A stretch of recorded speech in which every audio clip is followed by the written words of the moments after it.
Hello everyone, welcome to Swahili Kingdom everyone. Welcome. And today we are doing the Swahili possessive pronouns formation. We are going to go through all the 10 noun classes in Swahili with their pronouns, how to form their pronouns in Swahili. So welcome everyone. Make sure you have somewhere to write. Hello. Hi, Gloria Birungi wa Mikael. Welcome Gloria, welcome Glib Jaba. Gloria, this is your first time here. Welcome so much. I hope you will get something that will help you in your Swahili studies. So today we are doing the Swahili possessive pronouns. The Swahili possessive pronouns. Basically how to form them, because they have a suffix. They have a suffix and they have a prefix.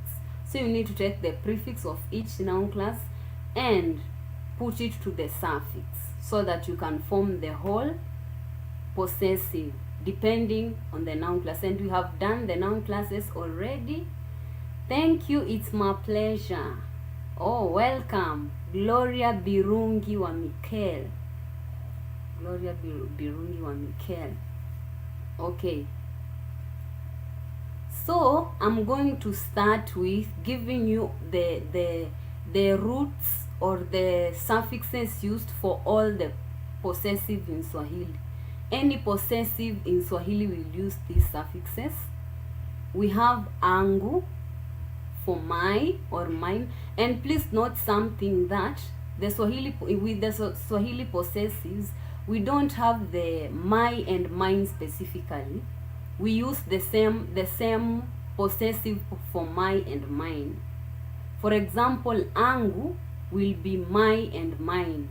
We don't have another part for my and another part.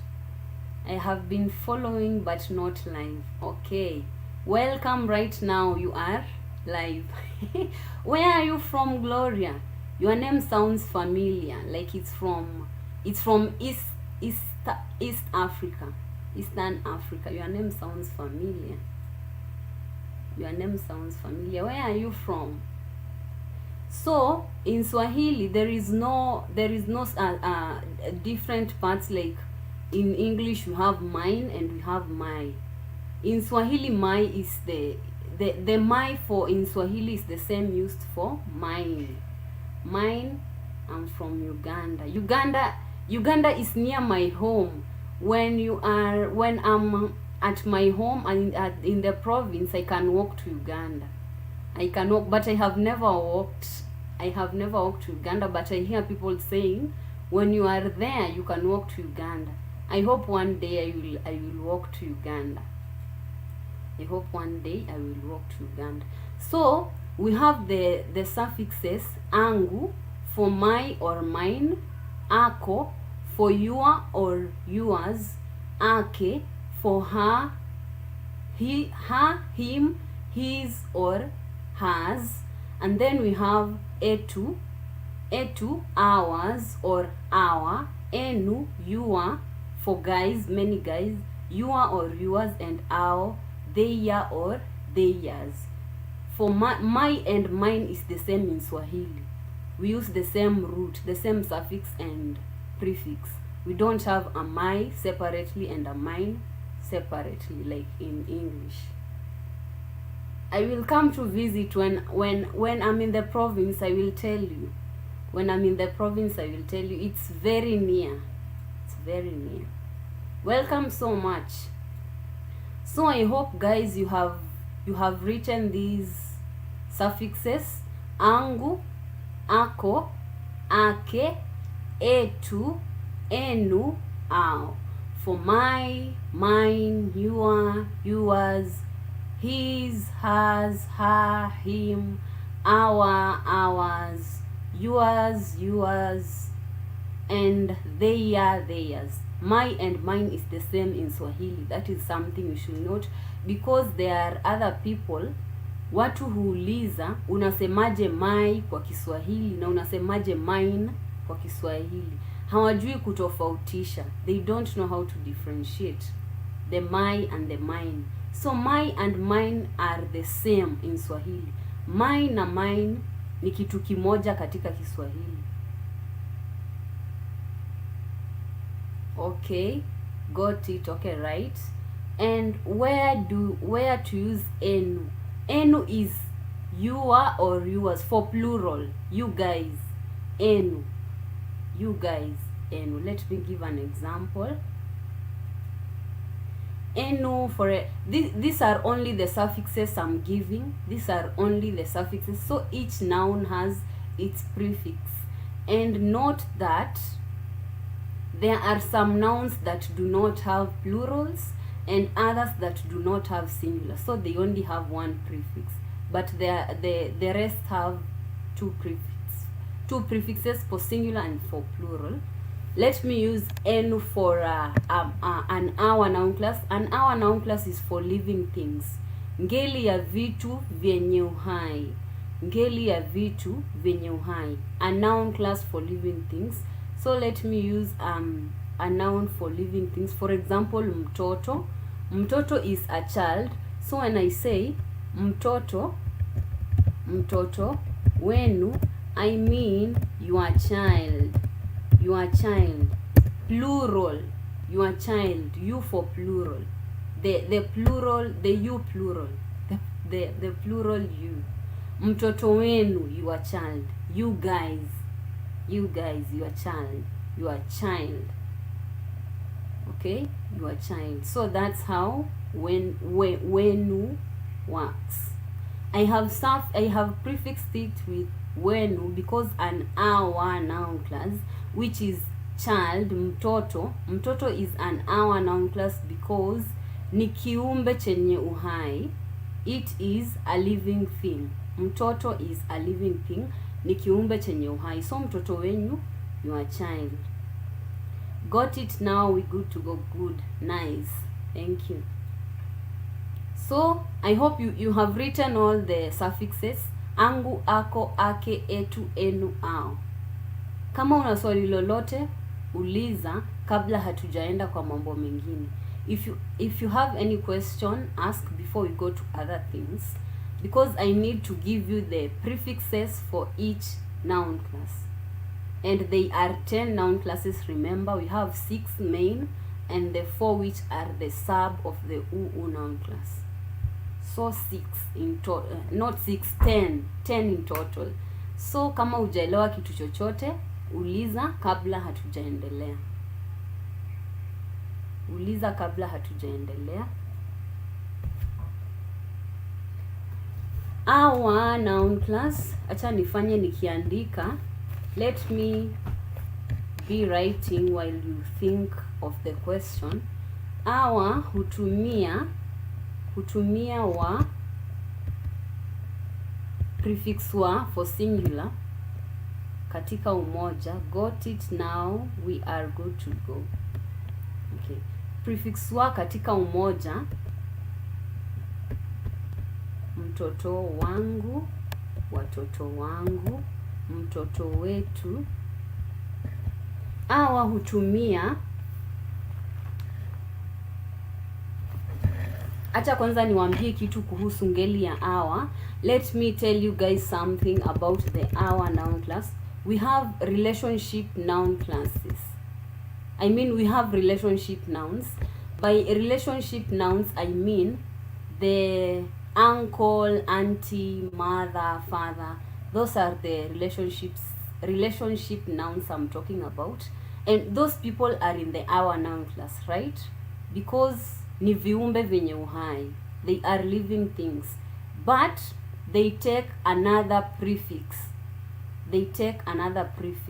But they are in the our noun class. So they are treated separately.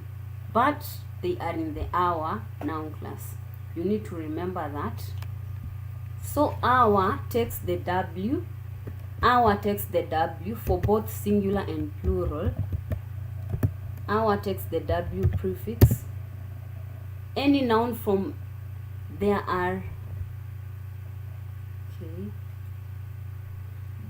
Are there suffixes for objects as well? I don't mean prefixes. I mean suffixes like angu, ake, but for objects instead of people.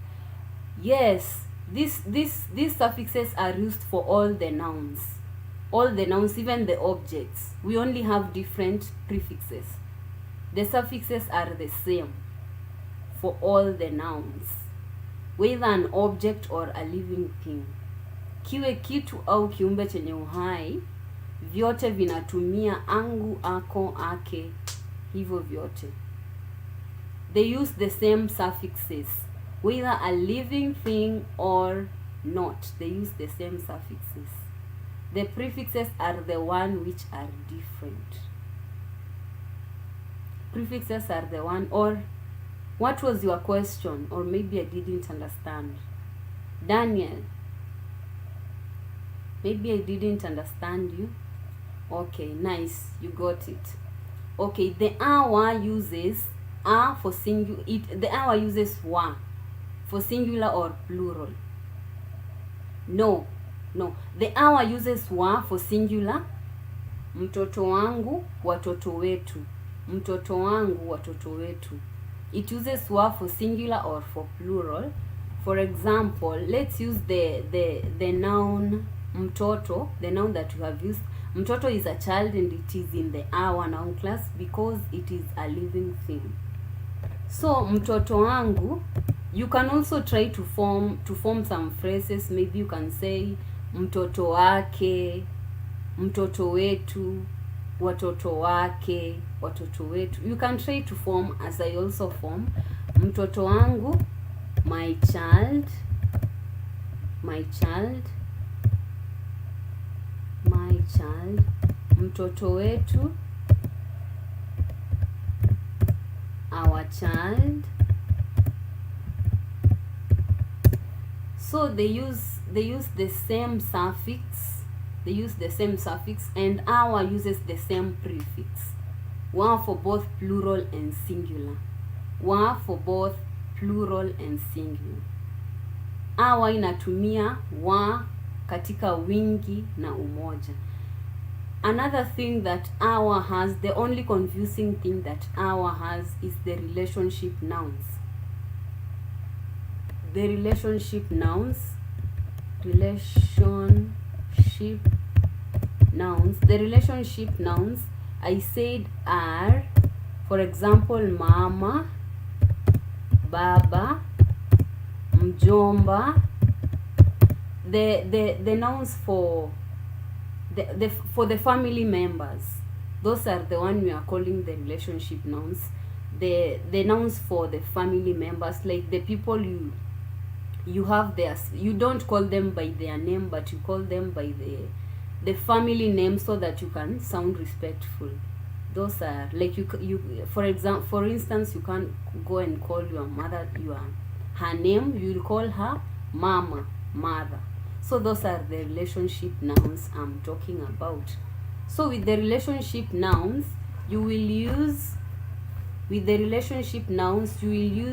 ya for singular. So relationship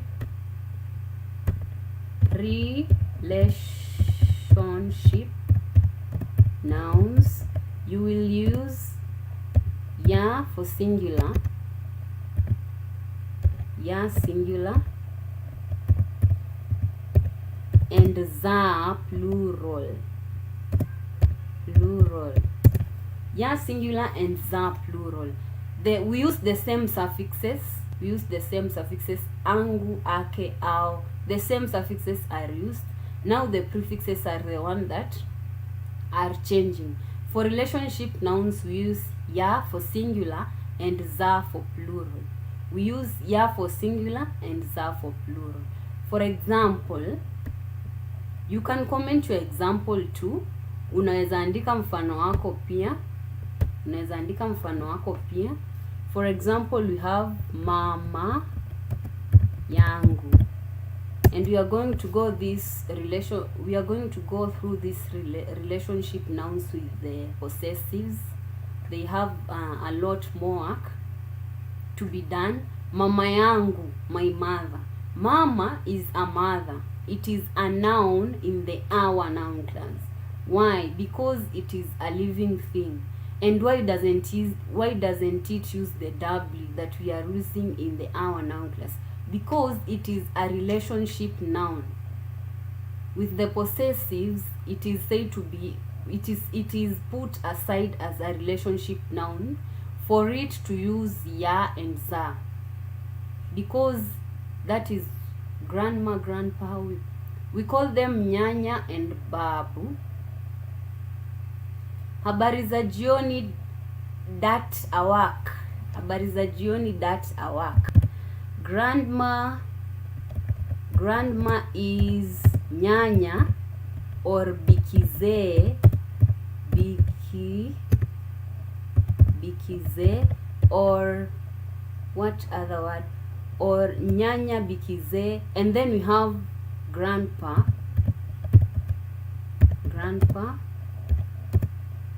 babu. But we usually call grandma nyanya instead of bikize. Bikize is any woman who is old. Bikize is any woman who is old, the one who walks with a stick. That stick in Swahili is called mkongojo. Mkongojo.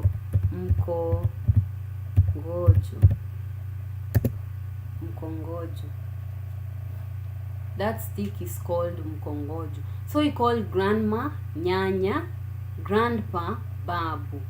Grandma, yes, bibi. But bibi most of the time, I didn't mention it because most of the time inatumiwa kama mwanamke ambaye ameolewa. It is used as a woman who is married. Like a husband can talk about his wife saying bibi yangu. But you can call your grandma bibi, but the only risky thing is bibi has two meanings. It has a wife or grandma. So to be safe, you just use nyanya, but you can use bibi. But just know bibi also means a wife. Mzae. It is not mzae, it is mzae. I get confused in possession always. So today you are going to understand. Uliza swali lolote, ask any question. Gloria, I want to correct you. You said mzae. It is not mzae. We call them mzae. Mzae, it is a parent, especially a father. Mzae, it is Sheng. Mzae is a father. Like you might hear some people talking, like especially those young ones from college or from high school. You might hear them saying mzae amedinda, mzae amekataa, something like that. They don't speak directly. They call their father mzae. They don't call them baba, but it is baba in Swahili. Mzae is father, not mzee. We don't have a word like mzee. I get confused in possessives always. Duke, you are in the right place. Today you are going to be okay. So we are dealing with relationship nouns right now, and we have said tumesema. I got madam teacher. Don't call me madam, just call me Connie. Just avoid the word madam. Okay, so in the relationship nouns, we said we use ya for singular and za for plural. For example, I said mama yangu, my mother. What if you have more than one mother? You have two mothers. It is possible, right? So it will be mama zangu. You can't say mama wangu. You can't say mama wangu. It won't be correct. Haitakuwa sawa. It is mama yangu mama zangu. Mama yangu and mama zangu. Mama yangu, mama zangu. Relationship nouns, but our nouns take W. Our nouns take W. Relationship nouns take ya in singular and za in plural. Mama yangu, mama zangu. Shangazi yangu, shangazi zangu. Not shangazi wangu. No, it doesn't work like that. Another thing about relationship nouns, kitu chengine kuhusu relationship nouns ni they are plural. They are plural, wingi wao. So plural of relationship nouns. The plural of relationship nouns. I see many people struggling here. Relationship nouns are not pluralized the same as other nouns in the our noun class. When you pluralize the relationship nouns, we use the word akina. Akina. Use akina. Akina. No, zangu is plural. Zangu is plural. We say, yes, wazazi. No, not wazazi wangu. Yes, wazazi wangu. Yes, correct. Wazazi wangu. I'm sorry. Wazazi wangu. We have said zangu is plural. We use ya for singular and za for plural. For example, mama yangu, my mother. My mother. Mama zangu, my mothers. My mothers. Mama zangu. Zangu is plural. Yangu is singular. For relationship nouns. Our nouns uses W. Our nouns uses W. And for relationship nouns, ya is for singular. Za is for plural. So zangu is plural. And what Dut Awak has written here, wazazi wangu is correct. Wazazi wangu. Wazazi is not a relationship noun. It is not a relationship noun. It is an our noun. No, not bibi wangu. Bibi yangu. Bibi yangu. Wa is for W is for our noun classes. Our noun classes. Then ya and za is for relationship noun classes. Tumesema, we have said, relationship noun classes are the names of family members like father, mother, auntie, uncle, grandma, grandpa, cousin. All those names are relationship nouns. Relationship nouns. And those are the ones that use ya and za. You can't say bibi wangu. Bibi yangu. Not bibi wangu. Bibi yangu, bibi zangu. My wife, my wives. Or my grandma, my grandmas. Okay? Don't say, yes, bibi yangu. Bibi yangu. Not bibi wangu. No. Bibi is a relationship noun. Bibi is a relationship noun. Mother, father, auntie, uncle, sister, brother, all those nouns. Okay, so I hope you have understood. Natumai mmelewa. I hope you have understood the relationship nouns and the nouns in the our noun class. I hope you have differentiated them. Our noun class uses W as a prefix. Relationship nouns uses ya for singular and za for plural. Ya for singular and za. Okay, you are good to go. Nice. So let's continue.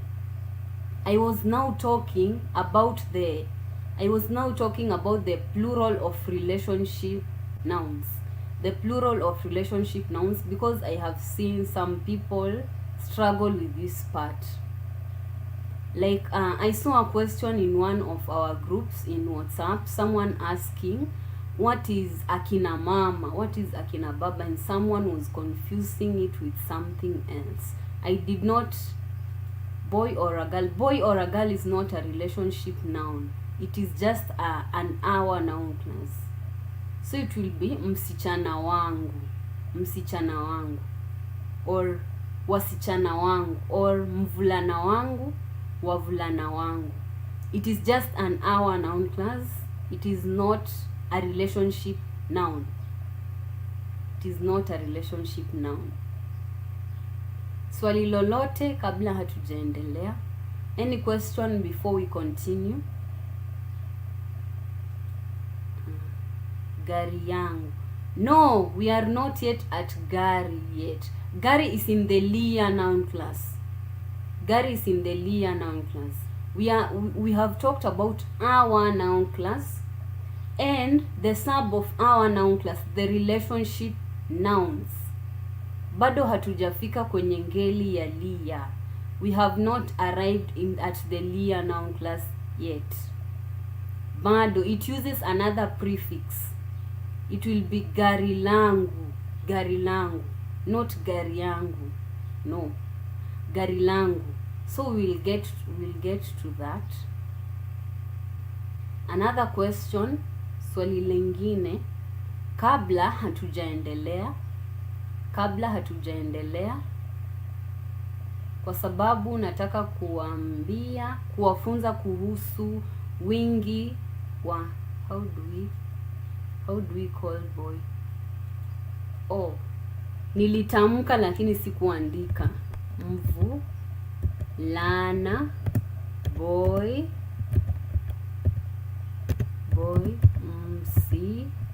msichana, girl.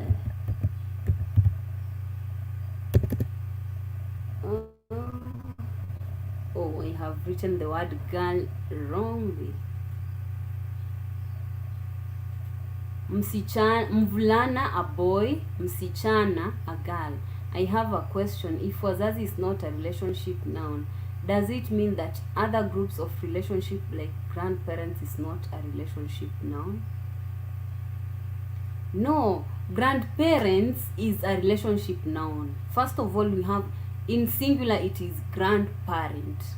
A grandpa. What is grandparent in Swahili? First of all, you are talking about grandparent, then you have grandma, I don't understand. Wazazi, yes, wazazi are parents. Wazazi, yes, you are right, done. Grandparents is not a relationship noun class. It is a general one. It is an our noun. It is an our noun, just like wazazi. It is an our noun class. It is an our noun, just like wazazi, because parents are also not in the relationship nouns. So only grandma and grandfather, or great grandfather, great grandmother, those are the ones that are in the relationship class. Gloria Birungi wa Mikel. Umeona? Have you seen? Mvulana is a boy, msichana is a girl. Mvulana is a boy, msichana is a girl. I had the wrong spelling for girl, but I know you can get it. Mvulana is a boy, msichana is a girl. Mvulana, msichana. Sawa sawa. Okay, swali lingine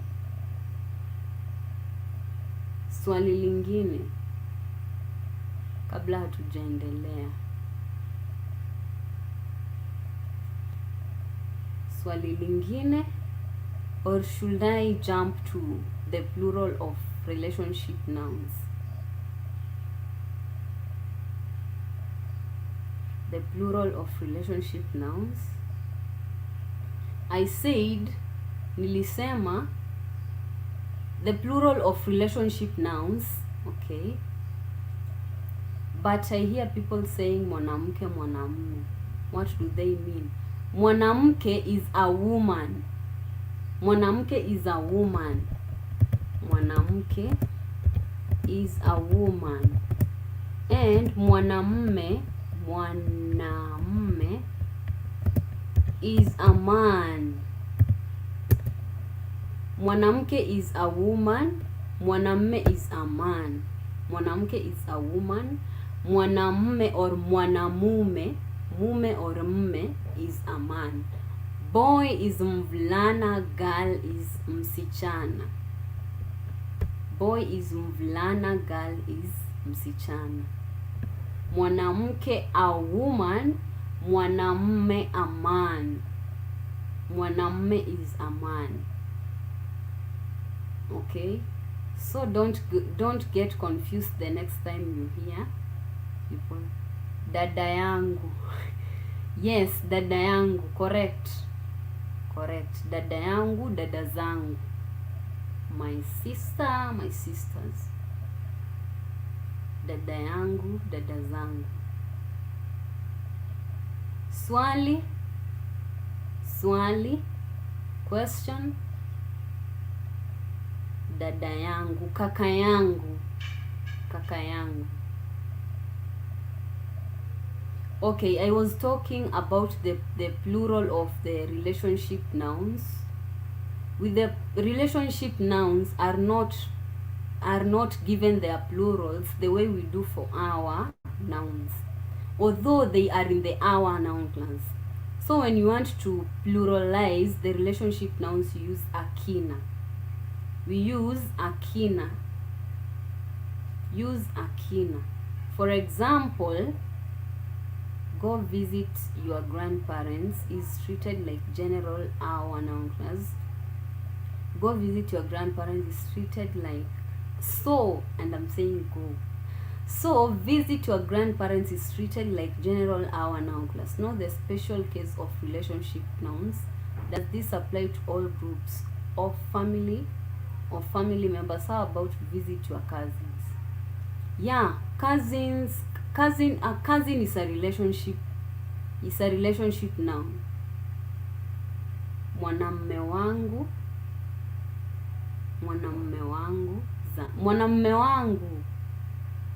You can't say mwanamme yangu. Mwanamme wangu. Dan, did I answer your question? Does this apply to all groups of family members? Yes, all family members. Family members, the one that I'm calling the relationship nouns, should use ya and za. But the others which are in the our noun class, you use w. No. Mwanamme wangu. Not mwanamme za. Not wanaume. Mwanamme wangu. You can also say wanaume zangu. It is debatable. Mwanamme wangu, but you can't say mwanamme yangu.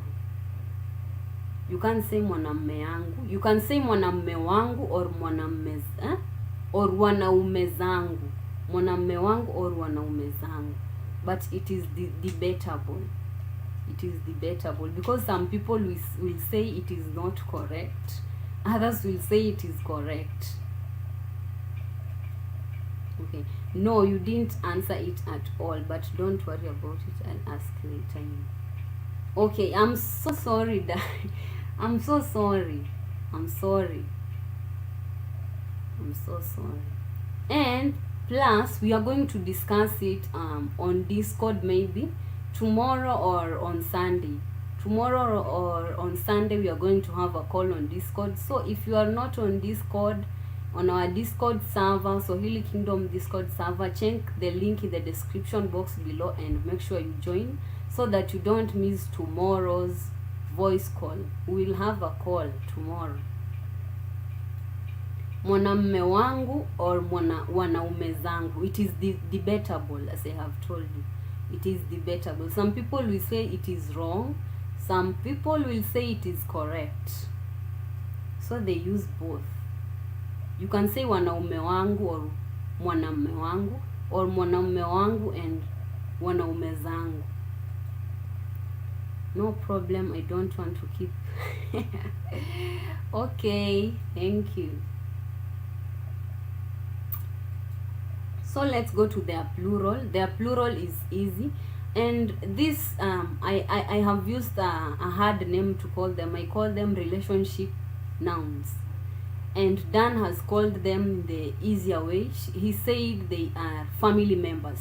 So any family member, just put them under the relationship nouns. Family members, family members. So these family members, they are pluralized with akina.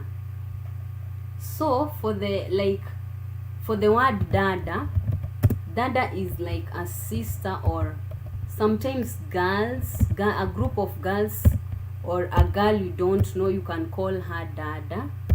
It is allowed. The plural is akina dada. You can't say madada. You can't say madada. You have to say akina dada. Akina dada. Dada, a sister, biological sister, or any girl that you don't know, you can call her dada. And its plural is akina dada. Sister, sisters. Akina dada. You can't go and say wadada for how the I-ZI noun class is pluralized. You can't, it is pluralized with wa, so you can't go and say wadada, dada wadada. No, it is dada akina dada, dada akina dada, mama akina mama, mama akina mama, mother, mothers, or a group of mothers.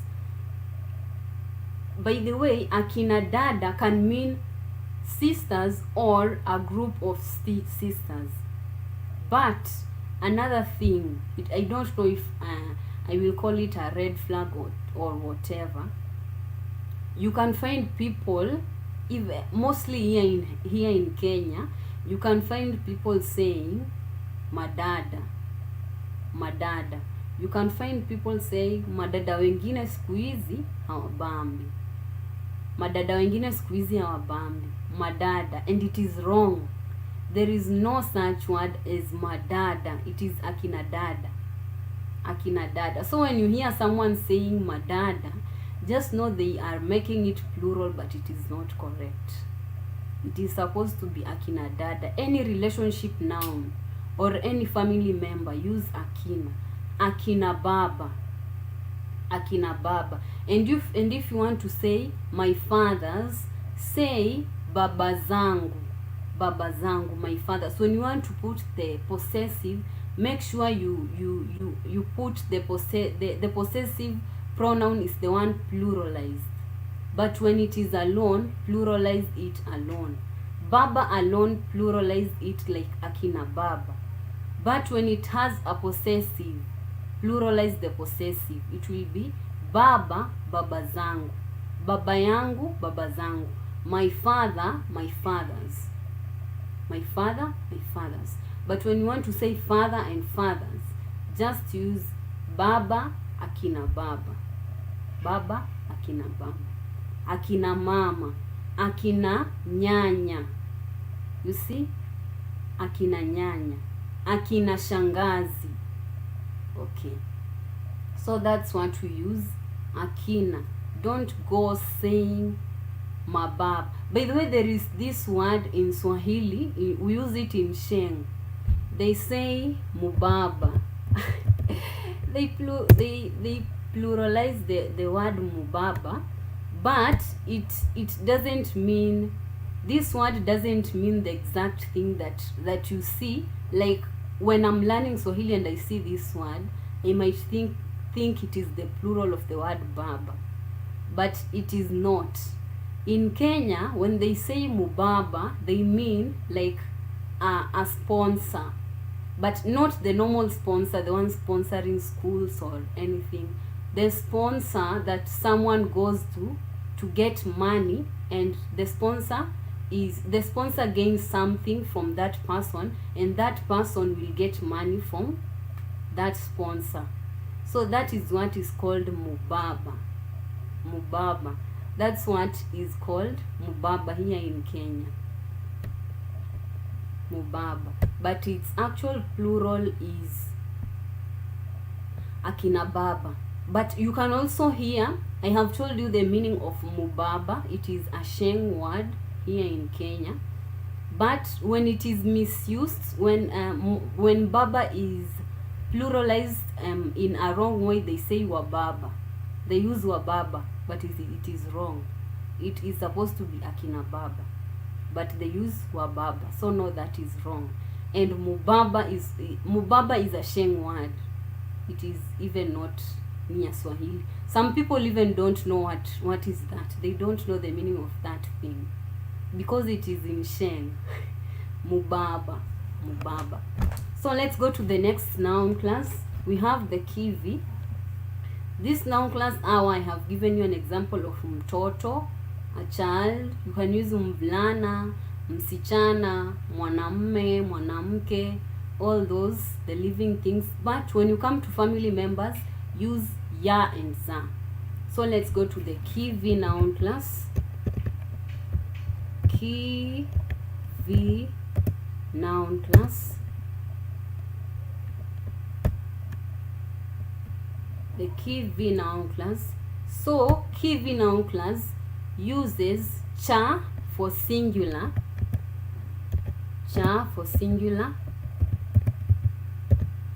and via for plural.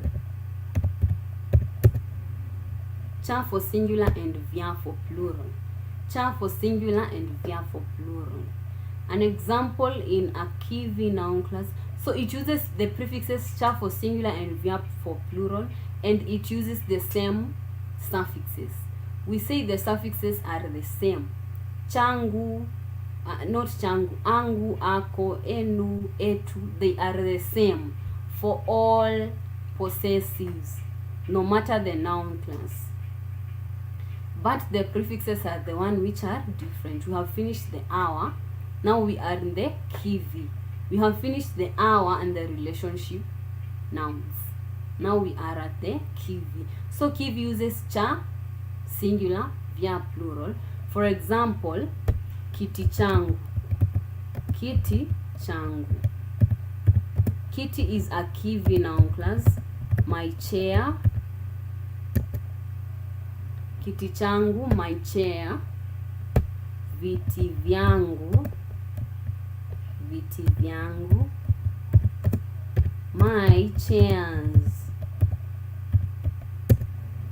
Kiti changu, my chair. Kiti is a KI-VI noun class. Kiti is a KI-VI noun class. And KI-VI uses cha for singular, via for plural. Kiti changu, my chair. Viti vyangu, my chairs. Viti vyangu, my chairs.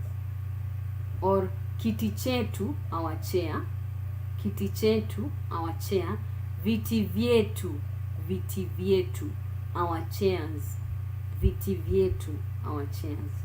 So the KI-VI noun class is very simple. Cha vya, changu vyangu, chenu vyenu, chao vyao, chako vyako. Okay, it is very simple. The KI-VI noun class is very simple. Kama hujaelewa kitu kufika hapo, uliza. Acha mimi nifanye nikiandika ngeli inayofuata, which is Lia. And someone was asking about this Lia noun class. It is Duke Awak. Duke Awak was asking about this, was writing a sentence about this noun class. Now we are there. Lia noun class. The Lia noun class uses Duke was writing a phrase with Gary, and Gary is in the Lia noun class. The Lia noun class uses L for singular. Gari langu, gari langu. Oh, I'm writing in capital. Gari langu. And magari yangu. Gari langu, magari yangu. So the YA noun class uses L in singular and YA in plural. L in singular and YA in plural. Please write L in singular and YA in plural. Gari langu, magari yangu. Look, you are asking about this. Make sure you write. You gave the example of gari yangu. It is not correct. It should be gari langu. Gari langu, magari yangu. My vehicle, my vehicles.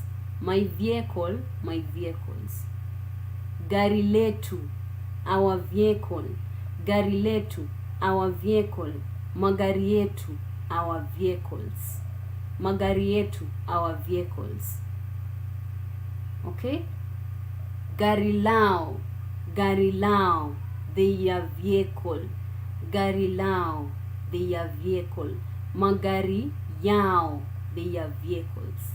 Magari yao, their vehicles. Okay? Their vehicles. You said at the beginning that the possessive suffix can mean my, but they can also mean mine. So for example of mine would be gari lile ni langu. Yes, exactly. Gari lile ni langu. That car is mine.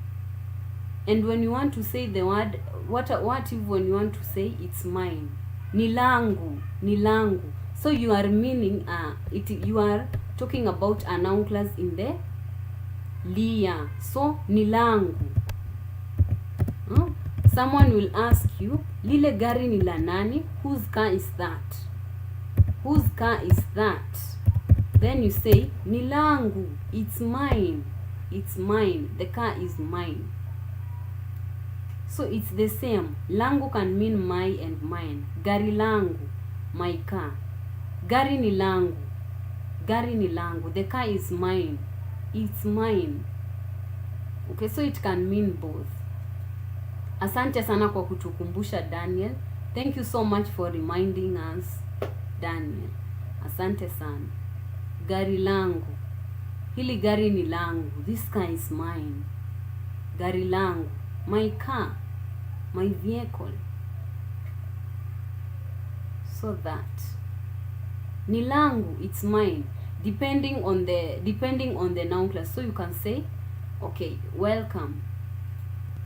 Depending with the noun class, you can say, for example, someone, let me use another question. Mtoto ni wa nani? Mtoto ni wa nani? Whose kid is this?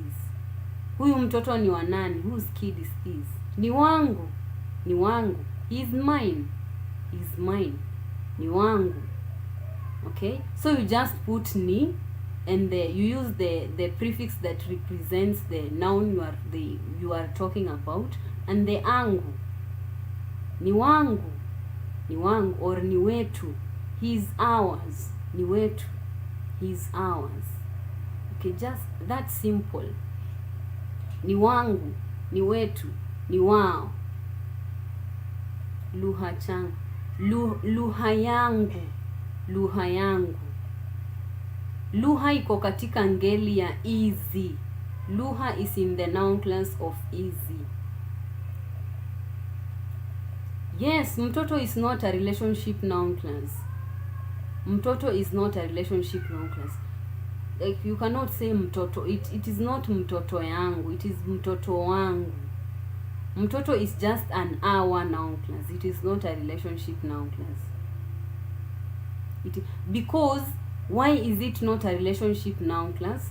For example, the word mtoto. Mtoto is a child, right? Mtoto is a child, and anyone can call someone who is smaller than him or her a child. But you can't just go and call anyone a mother or an aunt or an uncle. So can you see the difference, Daniel?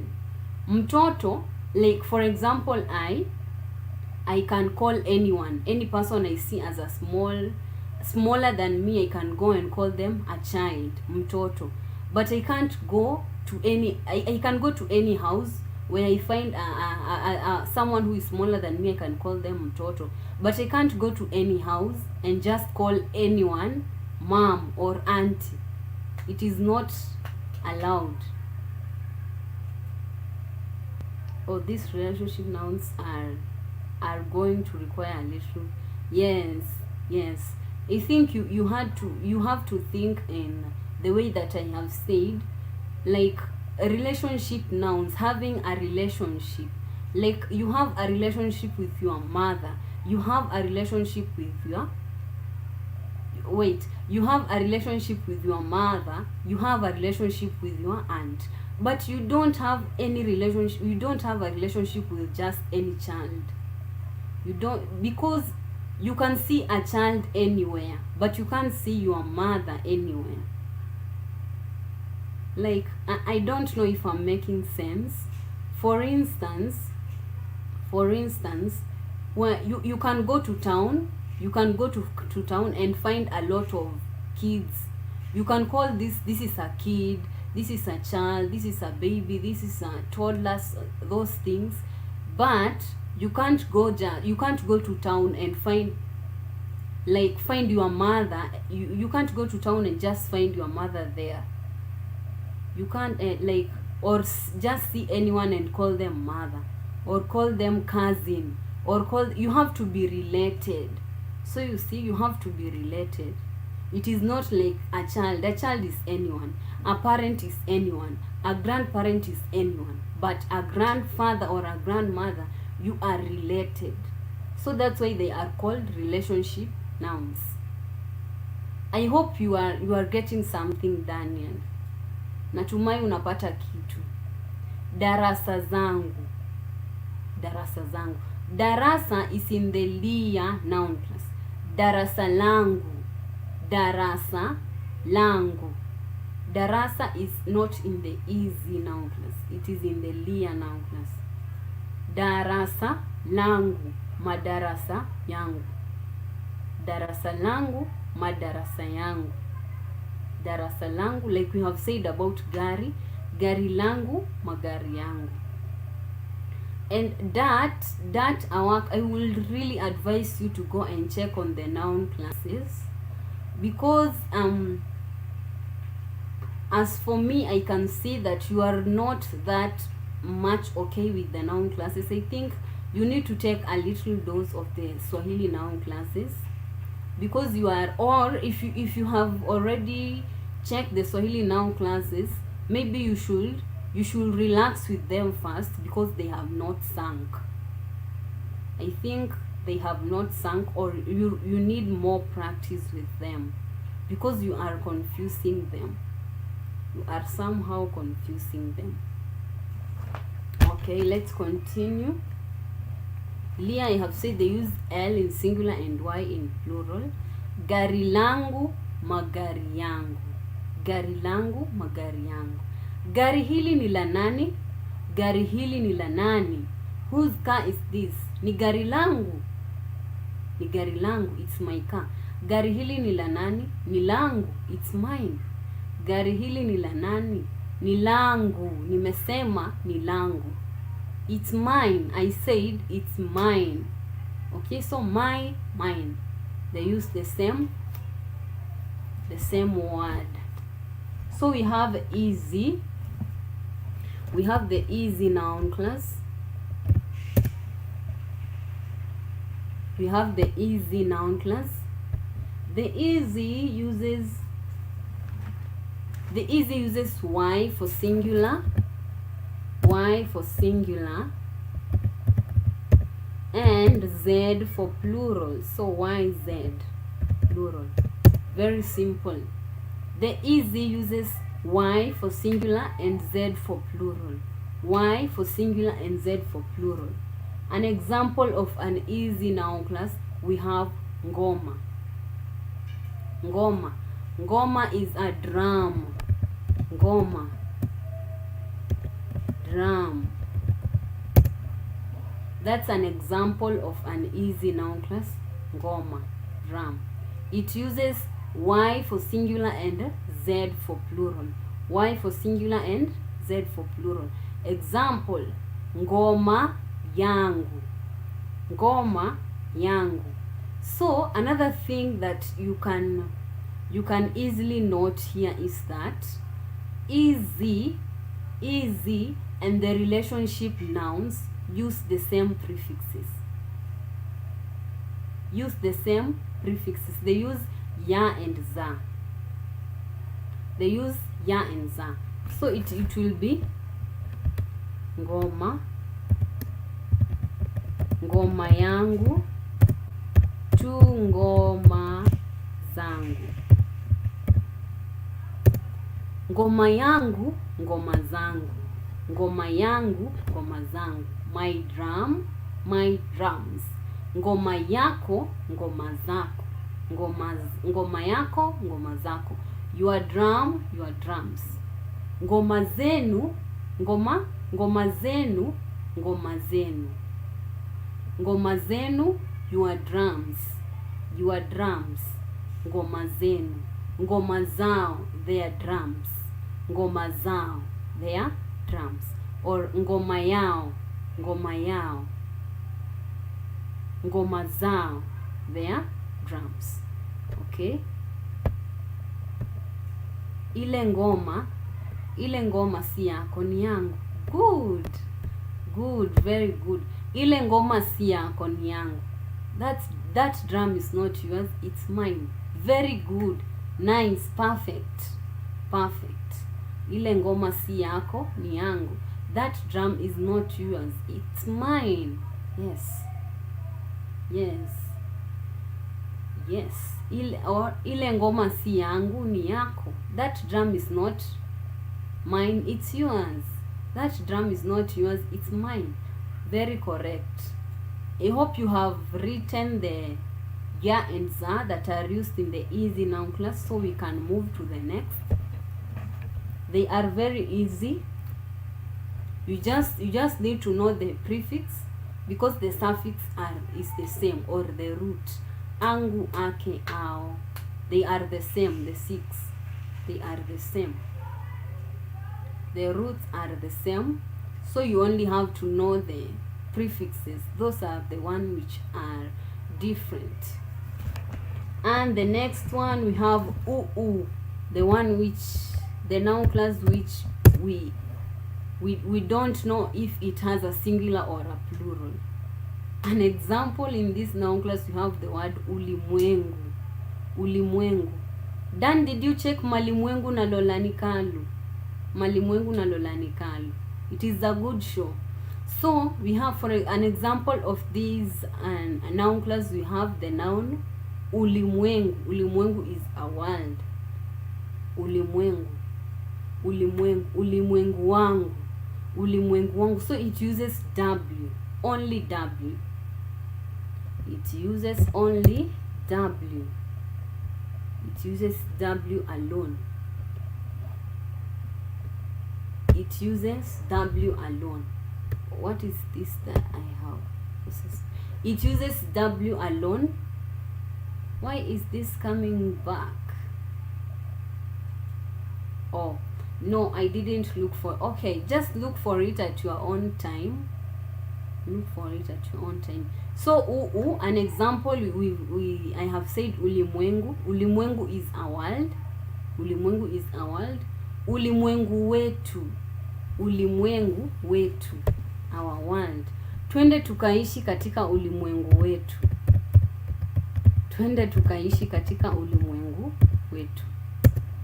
Twende tukaishi katika ulimwengu wetu. Let's go and live in our world. Our world, ulimwengu wetu.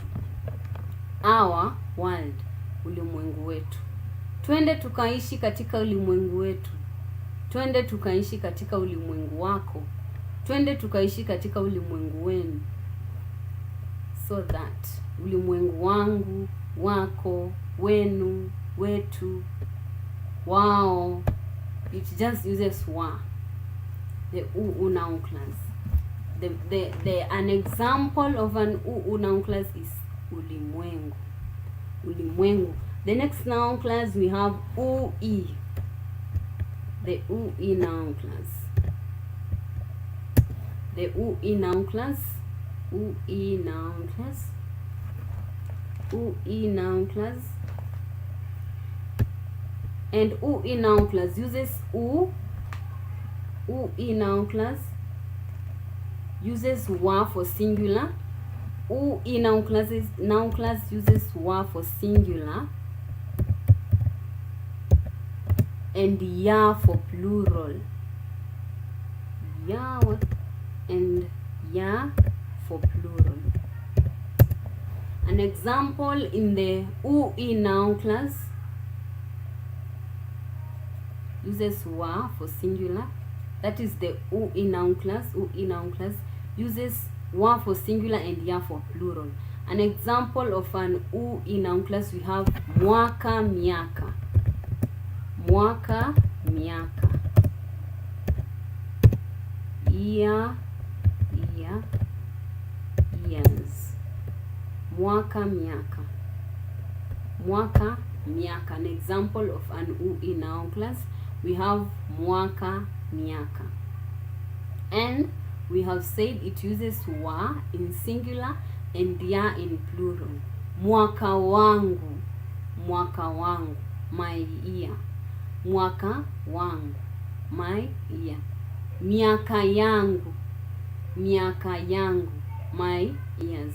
Let me use the most common sentence that people use, or the most common question that people get asked. Una miaka mingapi? Una miaka mingapi? How old are you? Nina miaka, or miaka yangu ni. Miaka yangu ni 20. Miaka yangu ni 20. Miaka yangu. Mwaka wangu. Mwaka wangu. Miaka yangu. Mwaka wetu. Mwaka wetu. Our year. Mwaka wetu. Mwaka wetu. Tu miaka yetu. Our year. Mwaka wetu miaka yetu.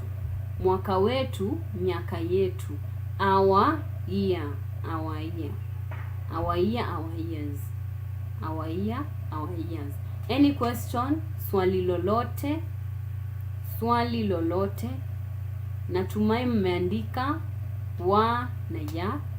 Wa katika umoja, ya katika wingi. Wa in singular and ya in plural. U-I noun class. An example of an U-I noun class, mwaka. Mwaka miaka. And when you are writing, please write the plural too. Please write the example, like the ngoma, so that you will be remembering when you revise your notes. You can remember, oh, we were talking about mwaka, and what did Connie say about mwaka? So you see, you can recall some things when you write. You need to write most of the things, so that when you go there, when you start revising, maybe you go to the book after, let's say, 6 months, you are just meditating about what you have read, then you go after 6 months, when you see something, you will recall, we were told this way, we were told that way, blah blah blah. When you have written, it is easy. And then let's go to U-YA noun class. If there is no question, kama kuna swali ulizeni. Right now, let's go to the U-YA noun class. U-YA noun class.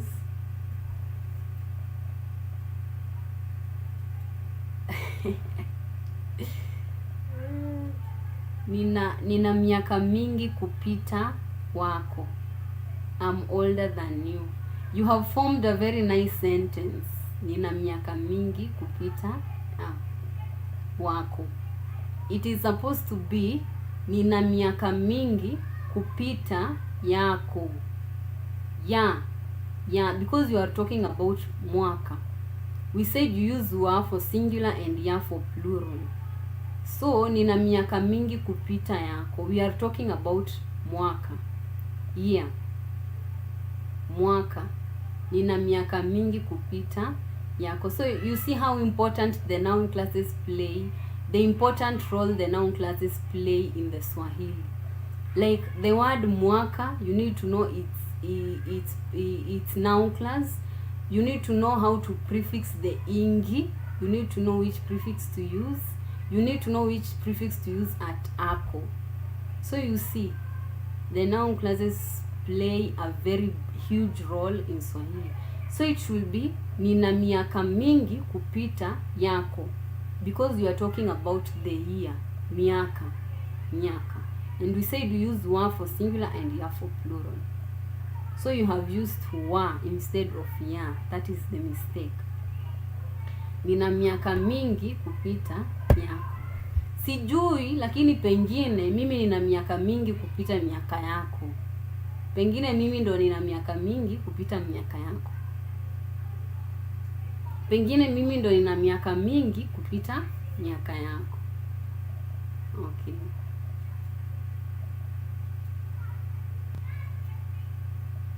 I hope you have understood, Daniel.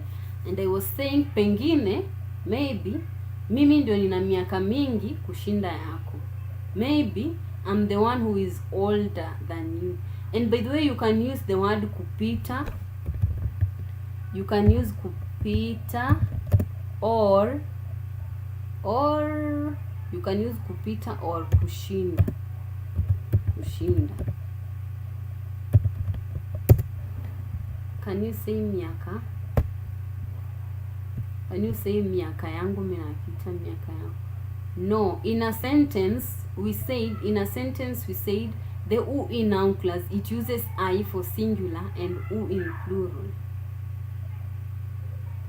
Miaka yangu inapita miaka yako. I mean, it uses U for singular and I in plural. Miaka yangu inapita miaka yako. Remember, you are writing a sentence. You are no longer mentioning just a noun or a possessive. You are also writing a sentence. And remember, we said when we were talking about the noun classes, we said the prefixes used for we didn't say possessives. We said adjectives, numbers, and the plural of the noun, and we also mentioned the sentence. Some nouns uses different prefixes for sentences and numbers or adjectives. So miaka yangu inapita, not minapita. Inapita miaka yako. So that is the small mistake you have made there. Miaka yangu inapita miaka yako. Or you can say, yes, correct. Miaka yangu inapita miaka yako, or miaka yangu inashinda miaka yako. Miaka yangu inashinda miaka yako, or miaka yangu inapita miaka yako. Another question, swali lingine. Swali lingine. Or is it swali jingine? Swali lingine, any question? Swali lolote? Swali lolote lile? Any question? Okay, let's jump to the U-YA Noun Class. U-YA Noun Class. It uses wa in singular and ya in plural. I hadn't written. So it uses wa in singular.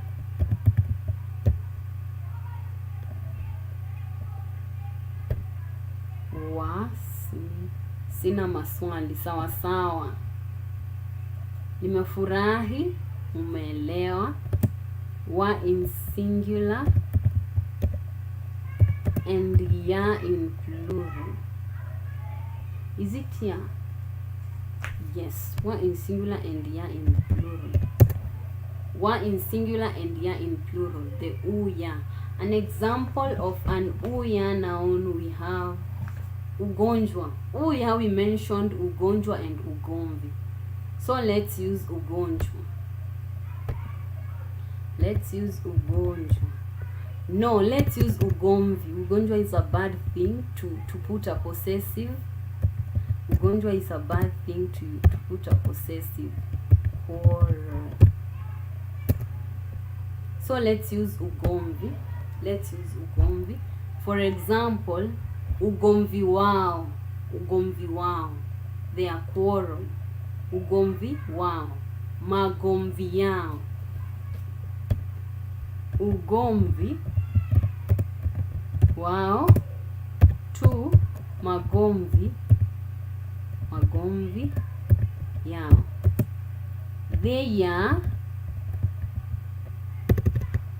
Their quarrel.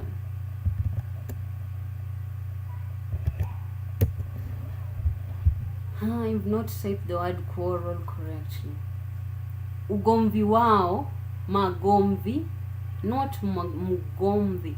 Magomvi, go mvi. Go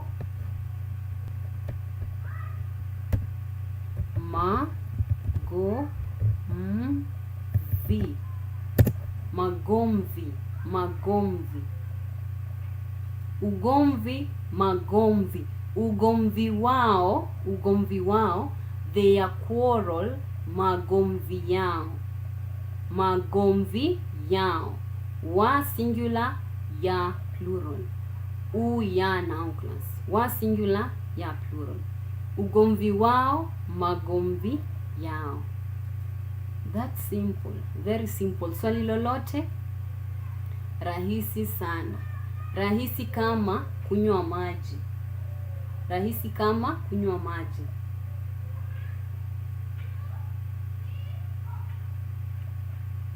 When you say something is maji, you mean it is simple. When you say something is maji, you mean it is simple. Rahisi kama kunywa maji, as simple as drinking water. Simple. Or rahisi kama mboga. Kazi hii ni mboga. This work is easy. Kazi hii ni mboga. This work is easy. This work is easy. I have noticed that our time is not corresponding. Like when I talk, you don't hear directly. Maybe you hear after some minutes. You hear what I'm saying after some minutes. That's what I have noticed. Even messages take long. The problem we had before, Daniel, the problem we had before, it's the same that we are having now. So the U-YA Noun Class, natumai mmeandika wa na ya ambazo zinatumika. Then we have the YA Noun Class. Ya. Daniel, I can see you have typed, but ni. Is maji an adjective? No. Maji is a noun. Water. Maji is a noun. Water. Maji. In the YA Noun Class. YA Noun Class. And we are in that noun class, by the way. Maji is a noun in the YA Noun Class. Maji is a noun in the YA Noun Class. Maji yamemwagika. Maji is a YA Noun Class. So let's see. What does YA Noun Class use? It only uses ya. Can you say those expressions again? Once. Okay, let me write it for you. We have kazimboga, mboga, or maji. Easy or simple. Kazimboga or kazimaji, it is easy or simple. When someone asks you, mtihani umekuaje? How was the exam? Mtihani umekuaje, or mtihani ulikuaje? Mtihani ulikuwa maji, or mtihani ulikuwa mboga sana. When you want to add sana, you can add sana, or you might not add sana, the way you wish. Mtihani ulikuwa mboga, or mtihani ulikuwa maji. The exam was easy. So instead of someone telling you mtihani ulikuwa rahisi, they use these expressions. Mtihani ulikuwa mboga or maji. The exam was easy. was easy. Mtihani ulikuwa mboga au maji. So in the end, I hope you have understood that maji is a noun, water. It is not an adjective. Okay, welcome. So let's use this noun that you have given us, maji, because maji it is a YA noun class. Oh, I have pressed it. Let's use maji because it is a YA noun class, and we have said it uses Y, because maji does not have a singular nor a plural. It is just like that, maji, or the nouns in the YA noun class. So maji yangu, maji yangu, maji yangu, maji yangu, my water, maji yangu, maji yangu, maji yangu, maji yetu, maji yetu, our water, maji yetu, maji yao, their water, maji yao, their water, maji yao, their water. What about this water is ours? This water is ours. Haya YA noun class. Haya maji ni yao. This water is theirs. This water is theirs. Haya maji ni yao. Haya maji ni yao. So have you noticed the difference then? When you easily want to identify the my and the mine, the mine usually comes after a ni. And when you want to identify if this is a mine, this water is mine, or this is my water, the mine always, most of the times, comes after a ni.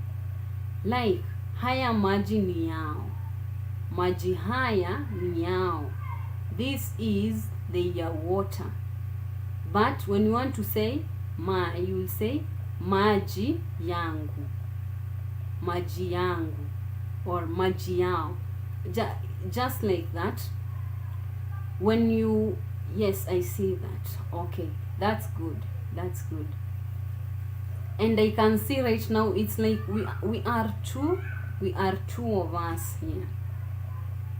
So if you have any question, you can ask. A great opportunity. If you have any question, you can ask. So let's go to the U-ZI Noun Class. U-ZI Noun Class. U-ZI Noun Class. I hope you have written for the YA, it is a Y. I hope you have written for the YA, it is a Y.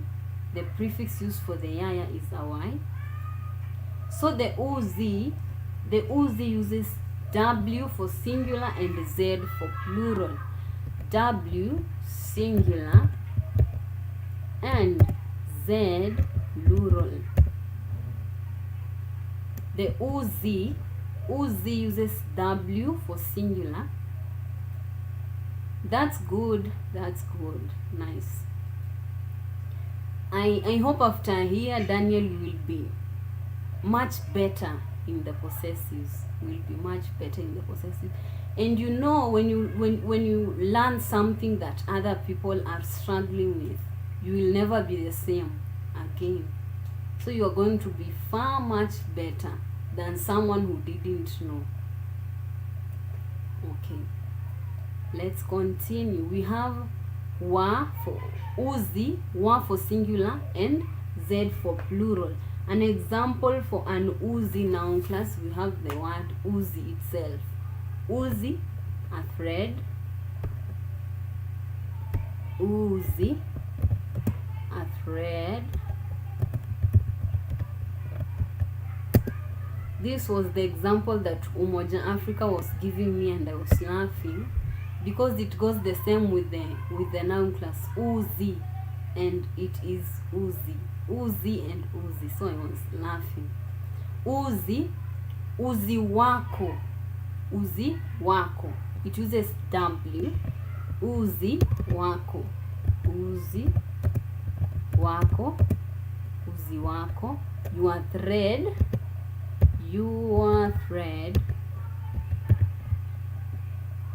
your thread, U-ZI wako, and nyuzi, nyuzi zako, nyuzi zako, your threads, threads. U-ZI wako, nyuzi zako. Your thread, your threads, your thread, your threads.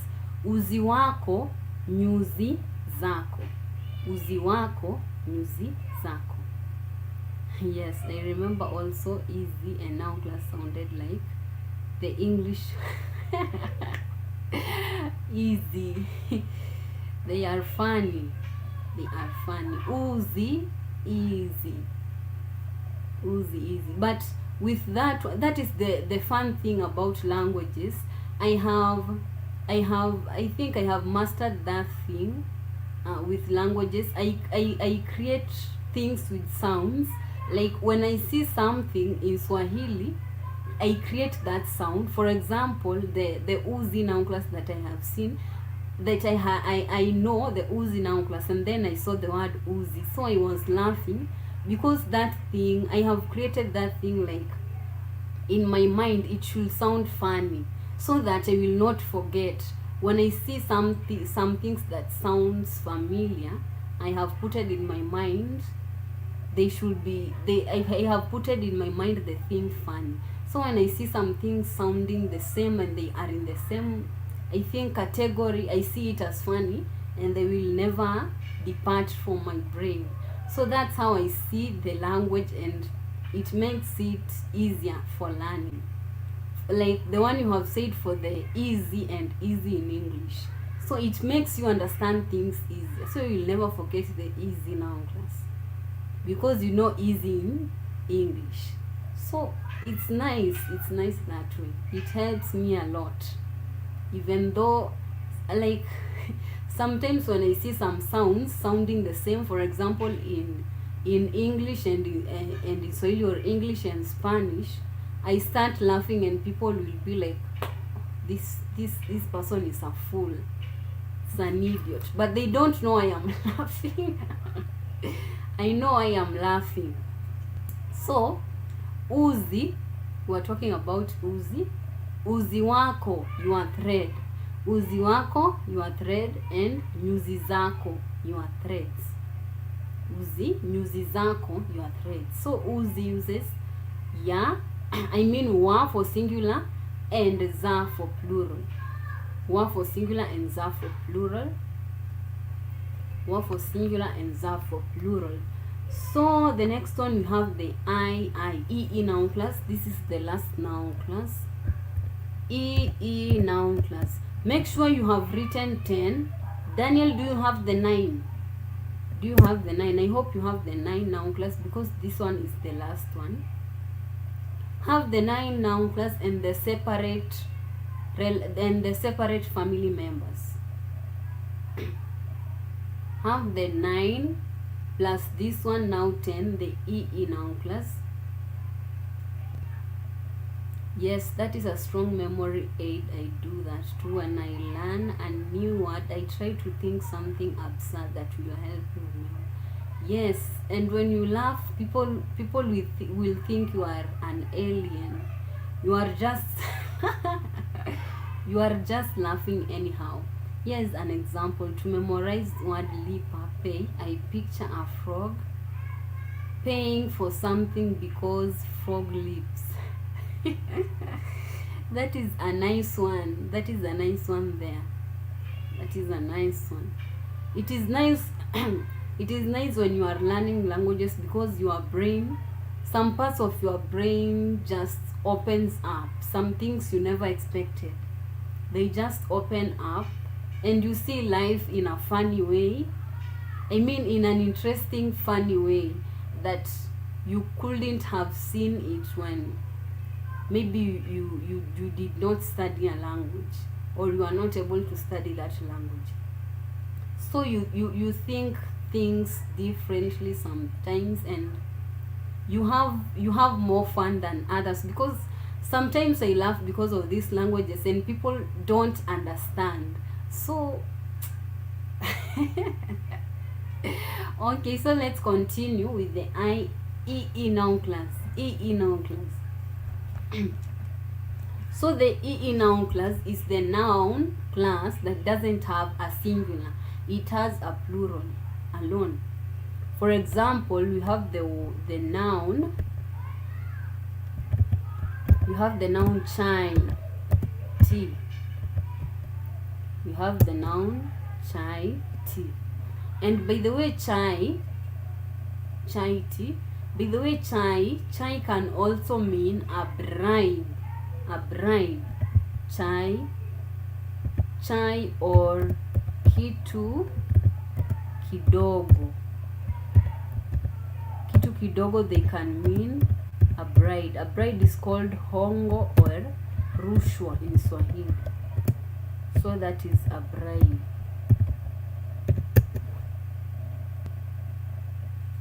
Okay, yes, with the noun classes I have 9 plus no extra, plus 1 extra for relationship, for a total 10. You should have 11. Right now you should have 11 because of the E noun class. We have added the E noun class.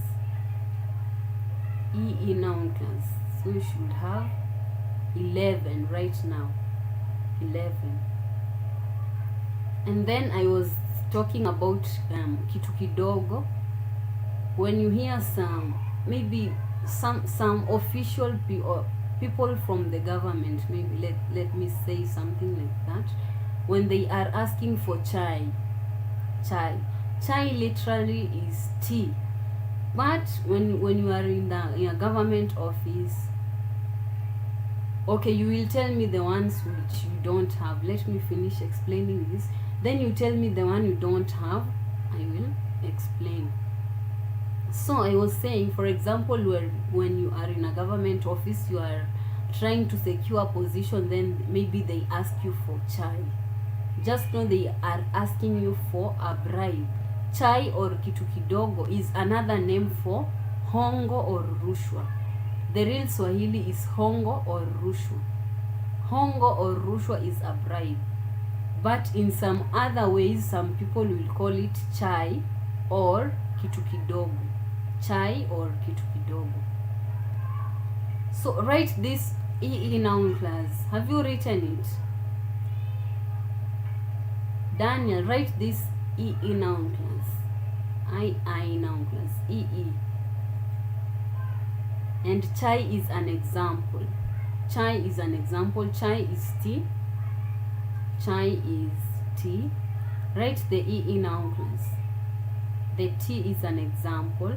Chai, an example, and it uses ya. It uses only ya because it doesn't have a singular. So it uses ya. Uses ya. We put it in brackets because it is alone. Oh, okay. Okay, nice.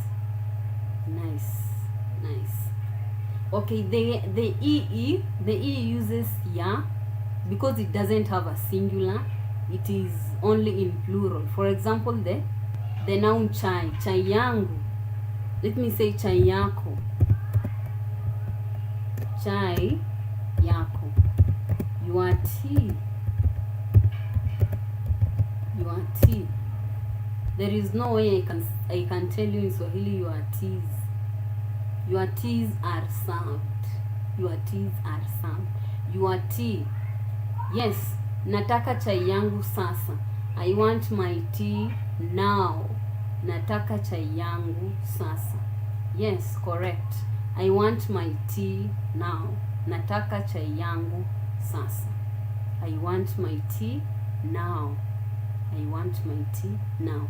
So that is all about all the noun classes. We have gone through the 10 noun classes. That is all about all the noun classes.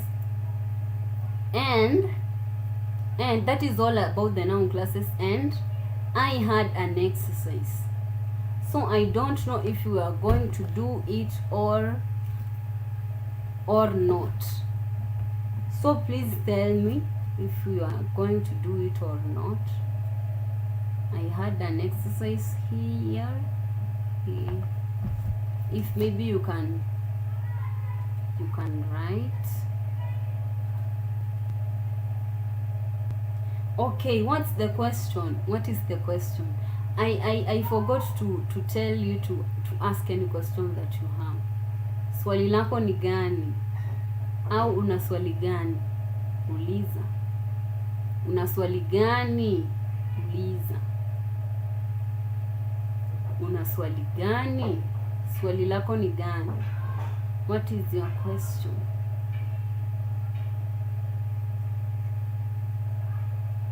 Nataka chai yangu sasa.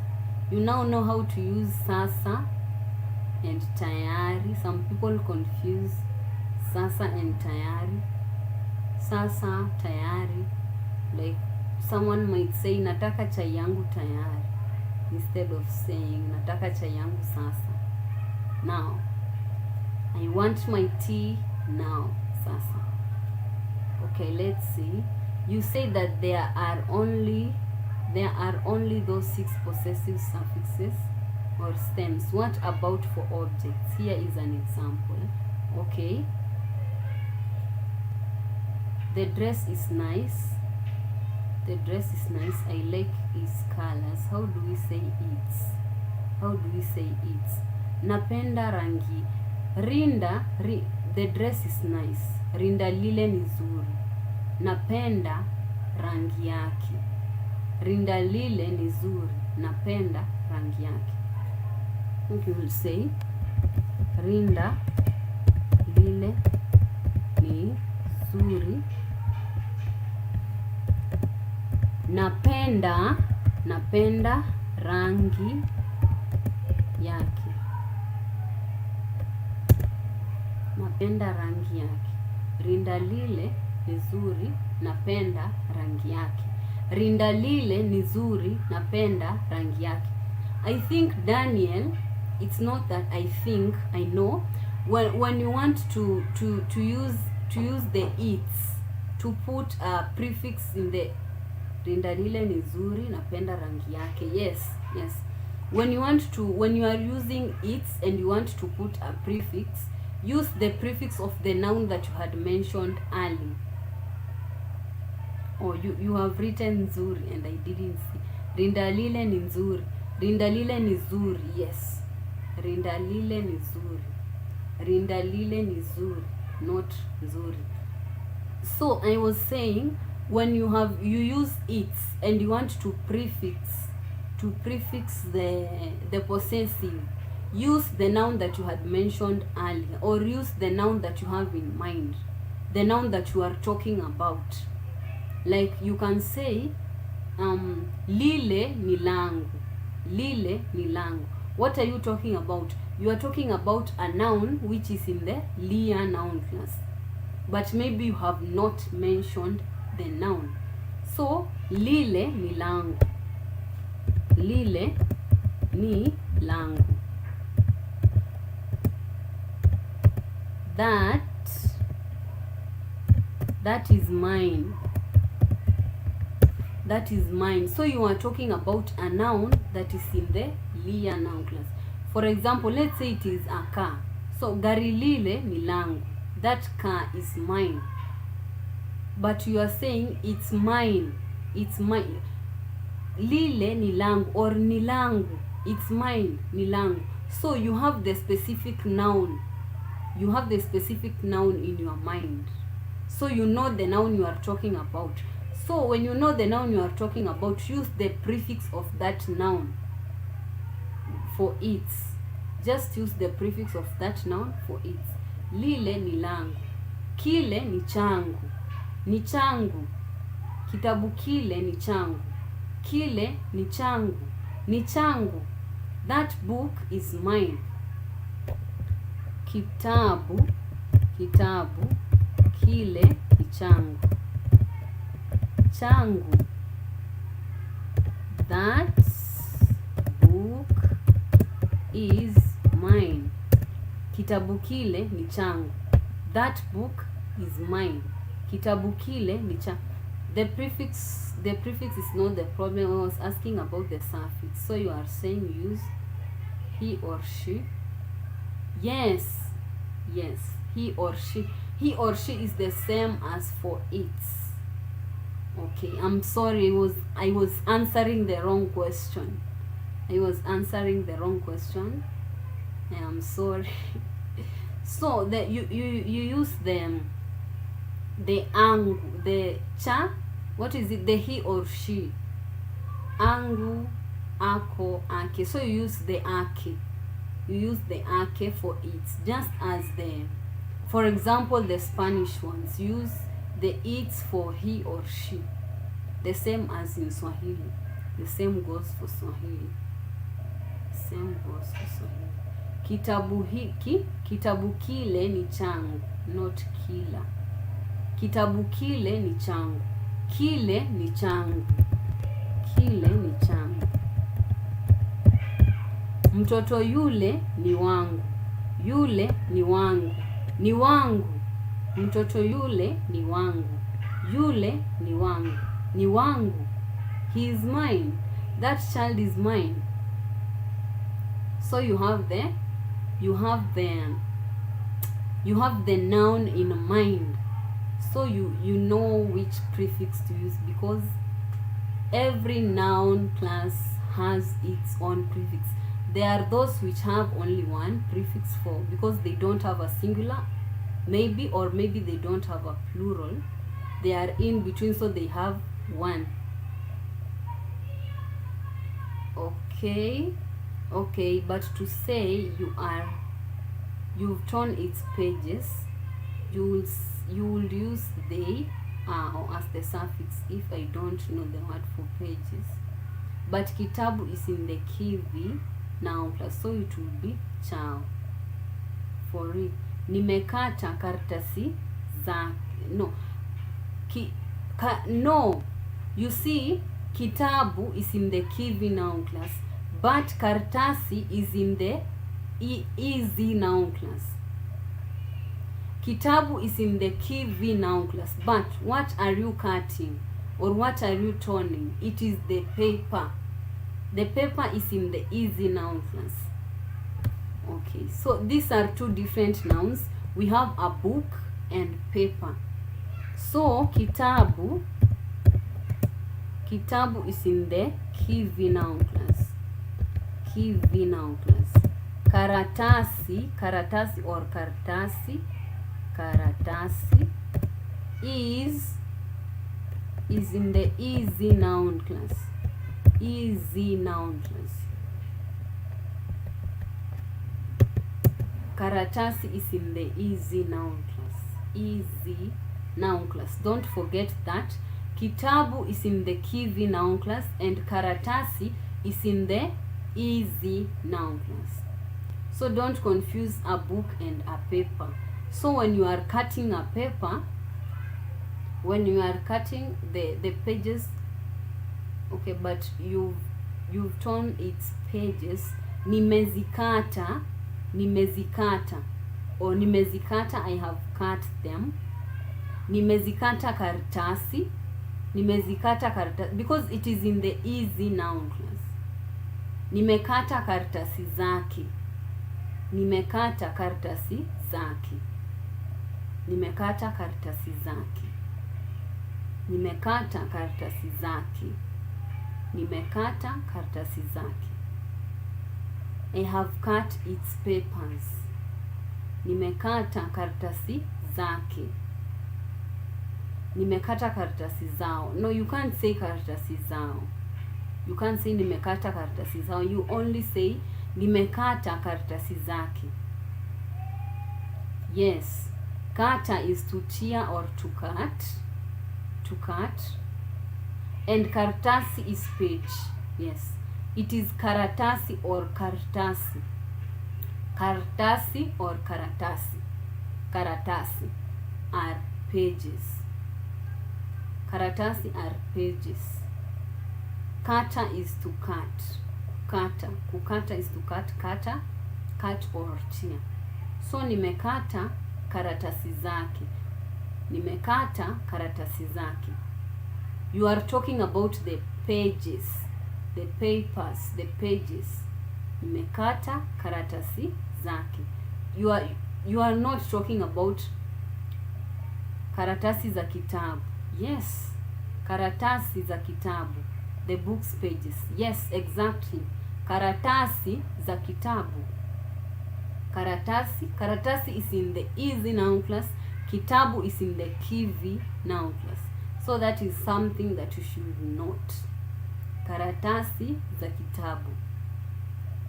Karatasi za kitabu. The books pages. So it is nice that you asked about the karatasi and kitabu, because I know right now you have understood something that you didn't know. Have understood something that you didn't know. Nimezikata karatasi za kitabu. Okay, let's see this other question. But how will you say it's pages? Referring to kitabu, but without usually using the book. It's pages. I've cut its pages. Nimezikata karatasi zake. Because you are talking about no zake. You will say nimezikata karatasi zake. You will say zake. You will say zake. Why? Because the noun karatasi is there. The noun karatasi is already there. Nimezikata karatasi zake. Karatasi is there. You and we all know karatasi or a page comes from a book. So we know you have cut it from a book.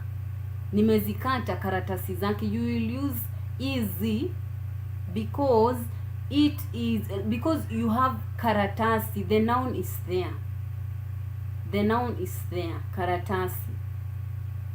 You are no longer talking about the book. You are talking about the pages that you have cut. Nimezikata karatasi zake. And if you are talking about a book alone, you will say nimekata kitabu chake, or nimekata kitabu chake. That is a book. But when you are talking, okay, so you don't reference the KI-VI prefixes at all. You just use the prefixes from karatasi in the side. Yes. Because when you see the noun there, use the prefixes for the noun. Use the prefixes for the noun. Don't add other nouns there. Other prefixes for another noun there. Use the noun as long as you see the noun, or as long as you have the noun in mind. Use the noun you have in mind or the noun that you are seeing there. Because karatasi is already a noun, a page. A page is different from a book.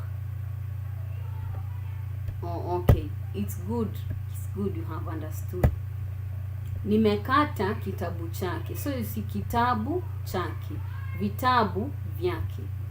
Nimekata karatasi yake. Nimekata karatasi yake. Or nimekata karatasi zake. What about when you want to say I have cut a book's pages? It's like what you have said, karatasi za kitabu. Nimezikata karatasi za kitabu. Hiki kitabu kizuri lakini umekata karatasi zake. Good. Nice. Hiki ni kitabu kizuri lakini umekata karatasi zake. Nice. Very correct. Very correct. This is a nice book but you have cut its pages. This is a nice book but you have cut its pages. Hiki ni kitabu kizuri lakini umekata karatasi zake. Very nice. Another question, swali lingine. Mtu yeyote ambaye ana swali, anyone with a question, tafadhali uliza. Please ask. Tumeongea kuhusu ngeli 10. Ngeli 10, you have talked about 10 noun classes plus the noun, the relationship, the noun for the relationship nouns. The relationship nouns, so they are supposed to be 11. Kama mtu ana swali lolote aulize. If anyone has any question, ask. You should ask. Before we give out the assignment, it is, I think, 5 questions. 5 questions. 5 easy questions. So if you have any question, ask before we ask these questions. Kama una swali lolote uliza kabla hatujauliza haya maswali mengine. Kama una swali lolote uliza kabla hatujauliza haya maswali mengine. If you have any question, ask before we ask these other questions. Kama una swali lolote uliza. Kama hauna. Yes, another question. I knew somebody had a question. Yes, another question. If you wanted to say their pages, what would you say? Yes. Yes, karatasi zao. Exactly, karatasi zao. Exactly. Exactly. Or you can say karatasi zao if karatasi zao or karatasi zake. Karatasi zake. They mostly use karatasi zake, but you can also say karatasi zao. It is correct, but some people might be confused. Karatasi zake. Karatasi zao.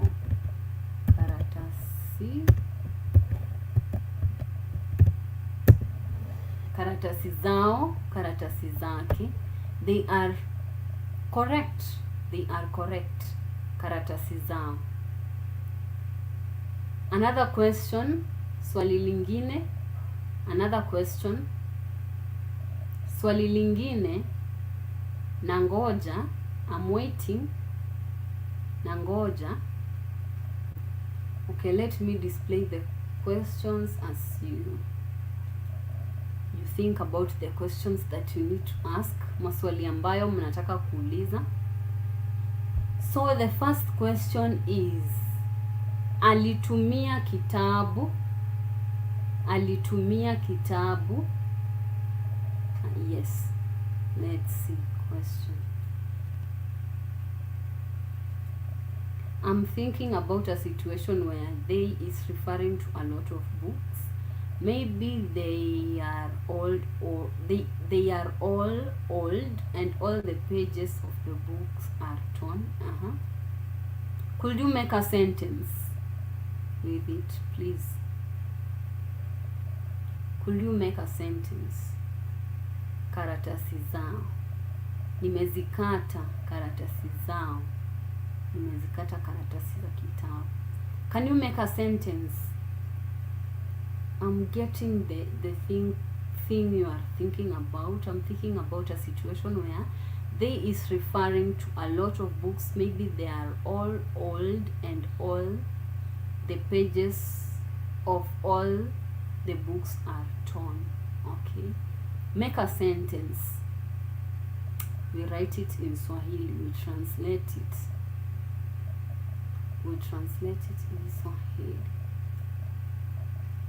alitumia kitabu. He used my book. He used my book. Alitumia kitabu. He used my. Hivi vitabu vizuri lakini umekata karatasi zao. Hivi vitabu vizuri lakini umekata karatasi zake. Zake. But zao can be used to. Zao can be used to. But use zake. Zake. Lakini umekata karatasi zake. Zake. I can see what you are trying to mean. Zake. Zake. Hivi ni vitabu vizuri lakini umekata karatasi zake. Lakini umekata karatasi zake. Hiki ni kitabu kizuri lakini umekata karatasi yake. Karatasi yake. If it's one. Hiki ni kitabu kizuri lakini umekata karatasi yake. If you have torn one paper. What if you have torn many papers in one book? Hiki ni kitabu kizuri lakini umekata karatasi zake. Karatasi zake. Note that karatasi does not have a singular or plural. It is just karatasi, karatasi. But some people will say makaratasi, but it is not correct. Karatasi, karatasi. So if you have torn one paper in one book, you will say hiki ni kitabu kizuri lakini umekata karatasi yake. One paper. What about it's more than one paper? Let's say 5. You will say hiki ni kitabu kizuri lakini umekata karatasi zake. Zake. 5. What about many books that you have torn? You have torn a paper from each of the book, or the papers are torn from the books. You will say hivi ni vitabu vizuri lakini umekata karatasi zake. Because they are many.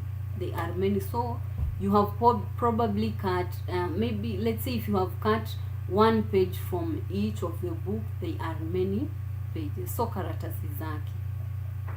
Karatasi zake. So that is how it is used. Another question. Swali lingine.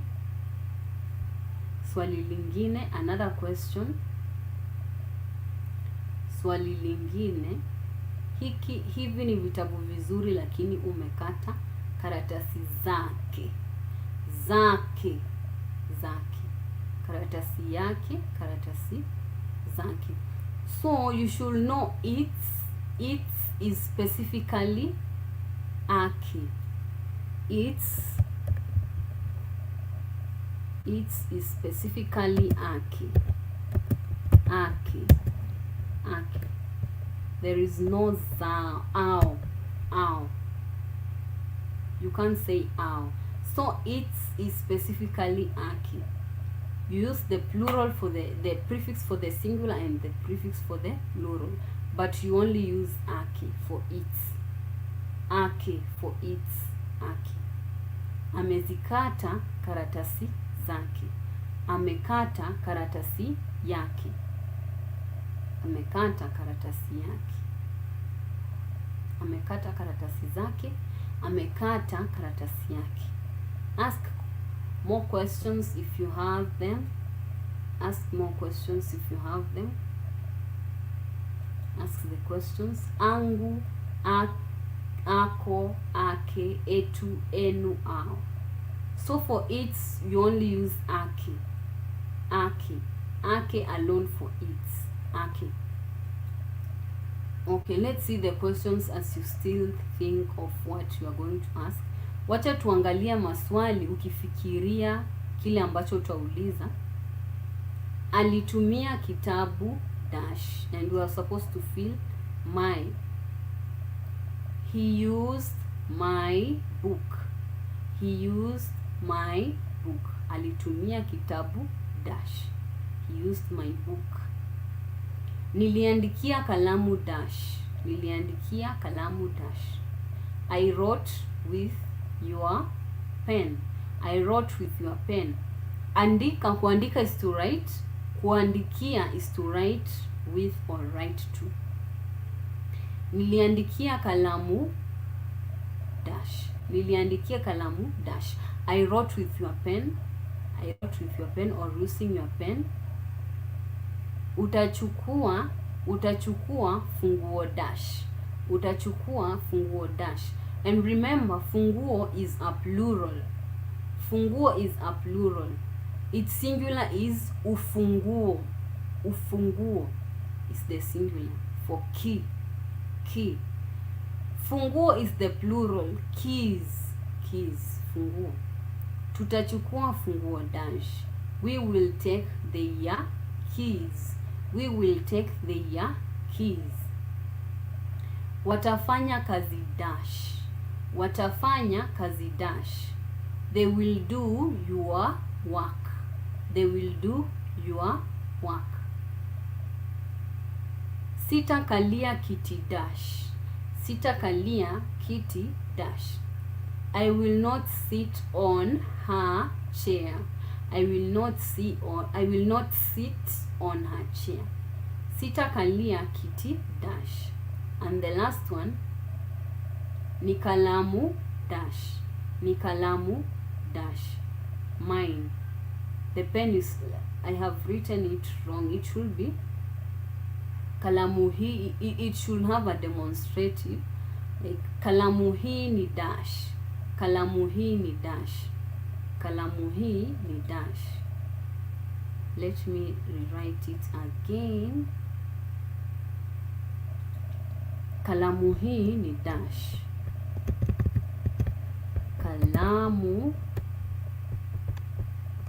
Kalamu hii ni dash. This pen is maybe mine. This pen is mine. Kalamu hii ni dash. Kalamu hii ni dash. This pen is mine. So you can fill any answer that you feel like is easier for you, as I feel the rest. Alitumia kitabu dash. Kitabu is in the KI-VI Noun Class. Kitabu is in the KI-VI Noun Class. Niliandikia kalamu dash. Niliandikia kalamu dash. Okay, let's see. Alitumia. Okay, let me leave the banner, then we check the answer. Alitumia kitabu. Alitumia kitabu changu, correct. Alitumia kitabu changu, correct. Niliandikia kalamu yako, correct. Niliandikia kalamu yako, correct. Nitachukua funguo yao. Nitachukua funguo yao. No, because I have said funguo is in plural. I have said funguo is in plural. So, nitachukua funguo zao. I said funguo is in plural. Nitachukua funguo zao because ufunguo is an easy noun class. Ufunguo is an easy noun class. Ufunguo wao, funguo zao. So, tutachukua funguo zao. Tutachukua funguo zao. And not funguo yao. Funguo zao. Ufunguo wao, funguo zao. Wa and za. Okay, the next one. Watafanya kazi yako. Correct. Watafanya kazi yako. They will do your work. Correct. Watafanya kazi yako. Sitakalia kiti chake. Sitakalia kiti chake. Correct. I will not sit. Okay, you now see. You now see. That's good. I will not sit on her chair. I will not sit on her chair. Sitakalia kiti chake. Sitakalia kiti chake. Kalamu hii ni yangu. Kalamu hii ni yangu. This pen is mine. Kalamu hii ni yangu. This pen is mine. Correct. Very correct. So the only noun you are having a problem is funguo. Funguo. I can advise you to go and check the noun class. What no, I have not put it in the description box below, but I will send the link for the I-ZI noun classes. I have a video that I have mentioned almost, not all, but most of the I-ZI noun class with their plurals. Like I have I have funguo. I have written that noun class there. I have written the noun class that starts with N singular, NY plural. There are those which starts with W singular, NY plural. For example, the word wimbo, we have nyimbo. Wimbo, nyimbo. Wash hands. Who should wash hands? Who should wash hands? Oh, you mean I should? Oh, ninawe mikono. Oh, I get you. You know, I'm not that easy to get some things. My brain, I think my brain works so slow. My brain works so slow. So wash hands, nioshe mikono. We are about to end. Tuko karibu kumaliza. So Daniel, if you look at that video, I think it will help you. It has the I-ZI noun classes. They are almost, I have written almost 50. I think they are 50 plus noun classes. Go check that video. I will post the link in our Swahili Kingdom group, one of our Swahili Kingdom group. And as Maungo Mubita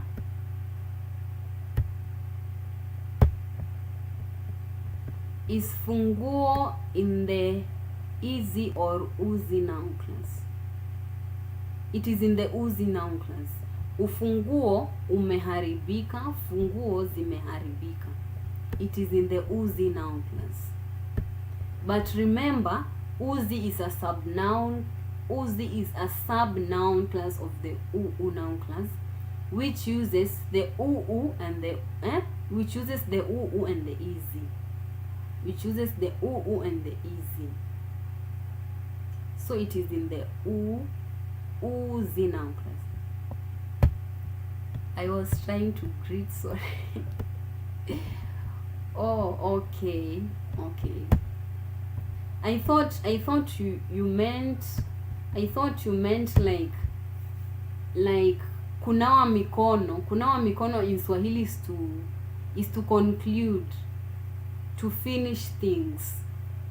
Kunawa mikono, let me write it. Kunawa mikono,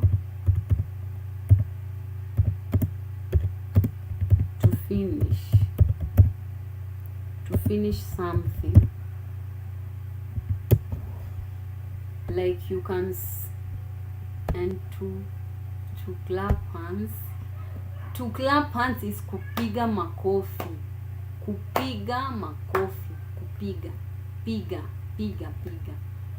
Kunawa mikono is to wash hands, but when it is used like in a what is it called, idiom, a phrasal verb, kunawa mikono, when it is used as a phrasal verb, it means to conclude things, or to finish things. Kunawa mikono, have I written it anywhere? Kunawa mikono, to finish. Welcome so much, by the way, Mubita. Welcome so much. I had not welcomed you.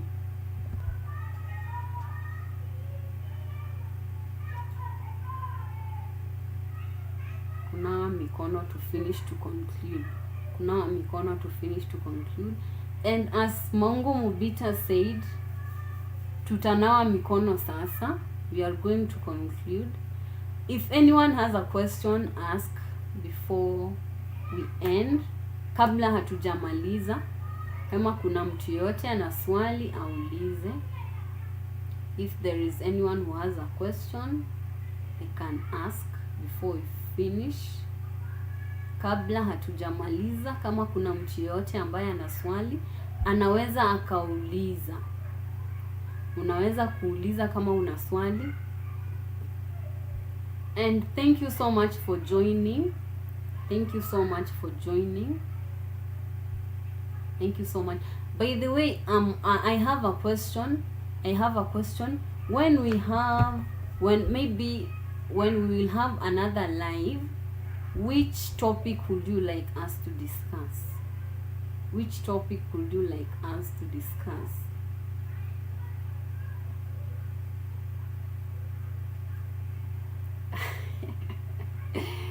Now I'm learning something from a mistake. What did you mean by wash hands? Ulikuwa unataka kumaanisha nini? Like what kind of greeting is that? Hiyo ni salamu ya aina gani? Hiyo ni salamu ya aina gani? Kwa sababu sijui. Asante sana Koni. Hii darasa ilikuwa nkuu kabisa. Hili darasa lia. Karibu, umekaribishwa. Karibu. Asante sana Koni. Hili darasa lilikuwa kuu kabisa. Asante sana Koni. Karibu sana. Hili darasa lilikuwa nzuri kabisa.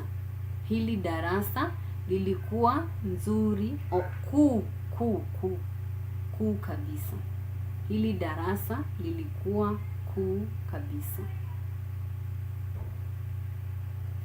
Hili darasa lilikuwa kuu kabisa.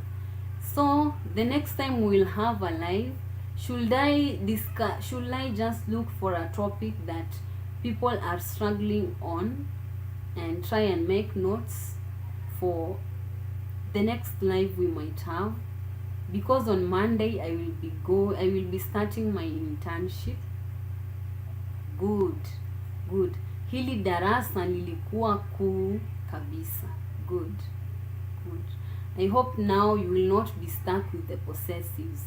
And let's meet tomorrow in our Discord. It might be tomorrow or on Sunday. Tomorrow or Sunday. It depends. But we will post in our Swahili Kingdom groups.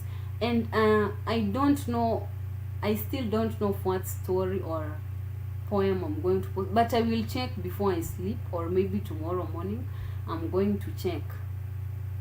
So thank you so much guys for attending too. Thank you so much for attending too. And you can, I'm so thankful for everything, and you can support me with Buy Me a Coffee. The link for that website is in the description box below. You can support me with that if you would like to. You can send me a Christmas gift. I have a suggestion for a topic. How about the word off, such as the pages of a book, karatasi za kitabu? But yes, okay, off in Swahili. By the way, this video is already in the Swahili Kingdom channel. This video is already in Swahili Kingdom channel, but a live will be more interactive. A live will be more interactive. And I'm planning to make a video of making the easier way of making the verb have. Like I have a book, you have a pen, they have. So I'm making a video on the easier way to say those words. They have. You know, you say them differently depending on the person. Like you, I, they, them, like that. So you say it differently. I have made some notes on how to easily form them. I thought the emoji was ya kupigs makofi. I thought the emoji was ya kupigs makofi.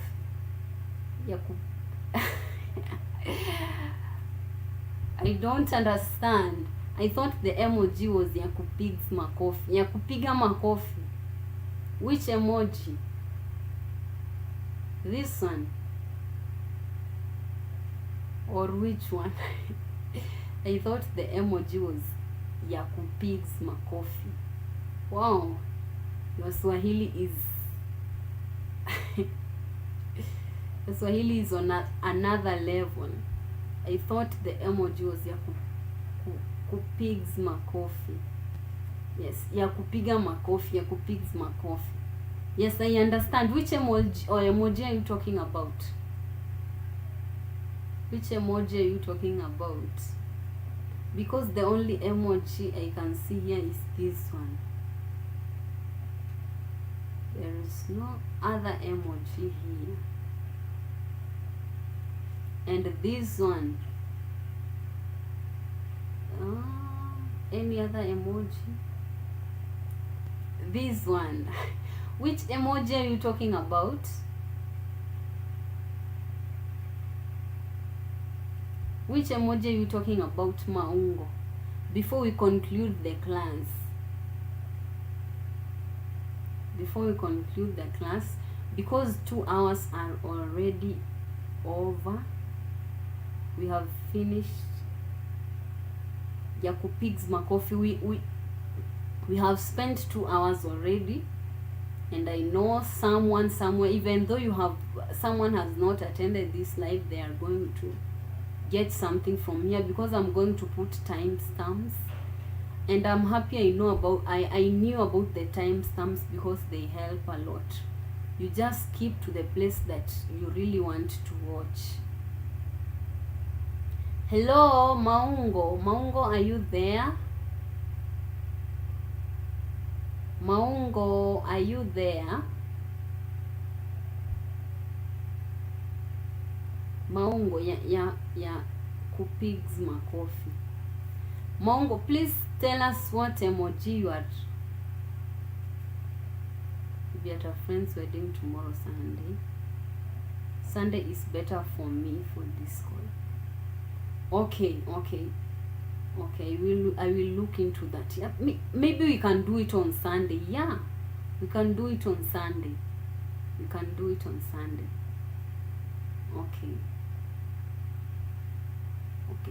do it on Sunday. Congratulations on the couple. To the couple, not on the. Congratulations to the couple. They are not wedded. They are not wedded. May they have a grand one. Congratulations to them. Maungo is not responding. Maungo, can you hear us?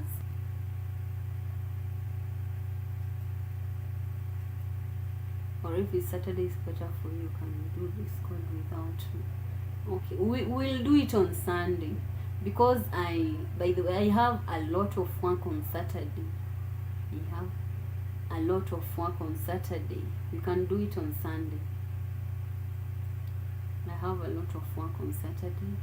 So, kwaheri, asanteni sana. Kwaheri. I don't know, because Maungo is not responding.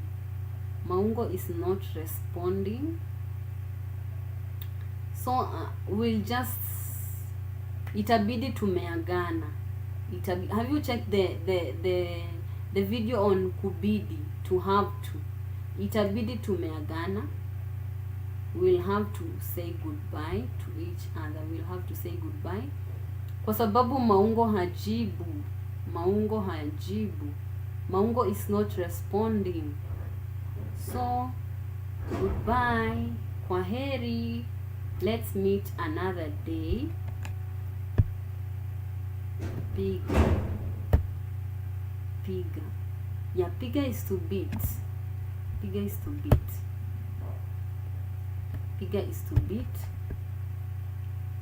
Ya kunawa mikono. For washing hands. Ya kunawa mikono for washing hands. Oh, you thought the emoji for washing hands was for clapping. Oh, I get you. Okay. Thank you so much for answering. Kwaherini.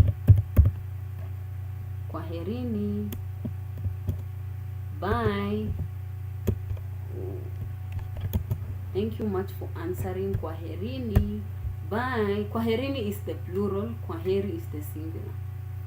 Bye. Thank you so much for attending. Kwaherini.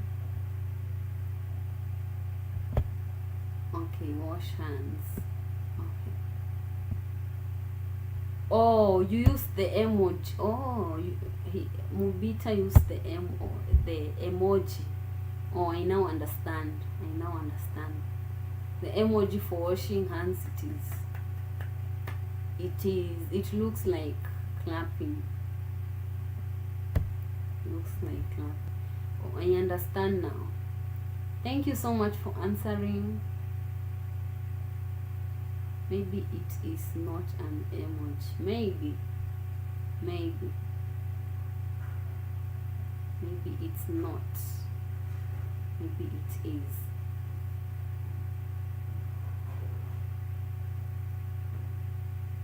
Okay. Maybe it's not, maybe it is. So bye. Kwaheri. Bye. Kwaheri.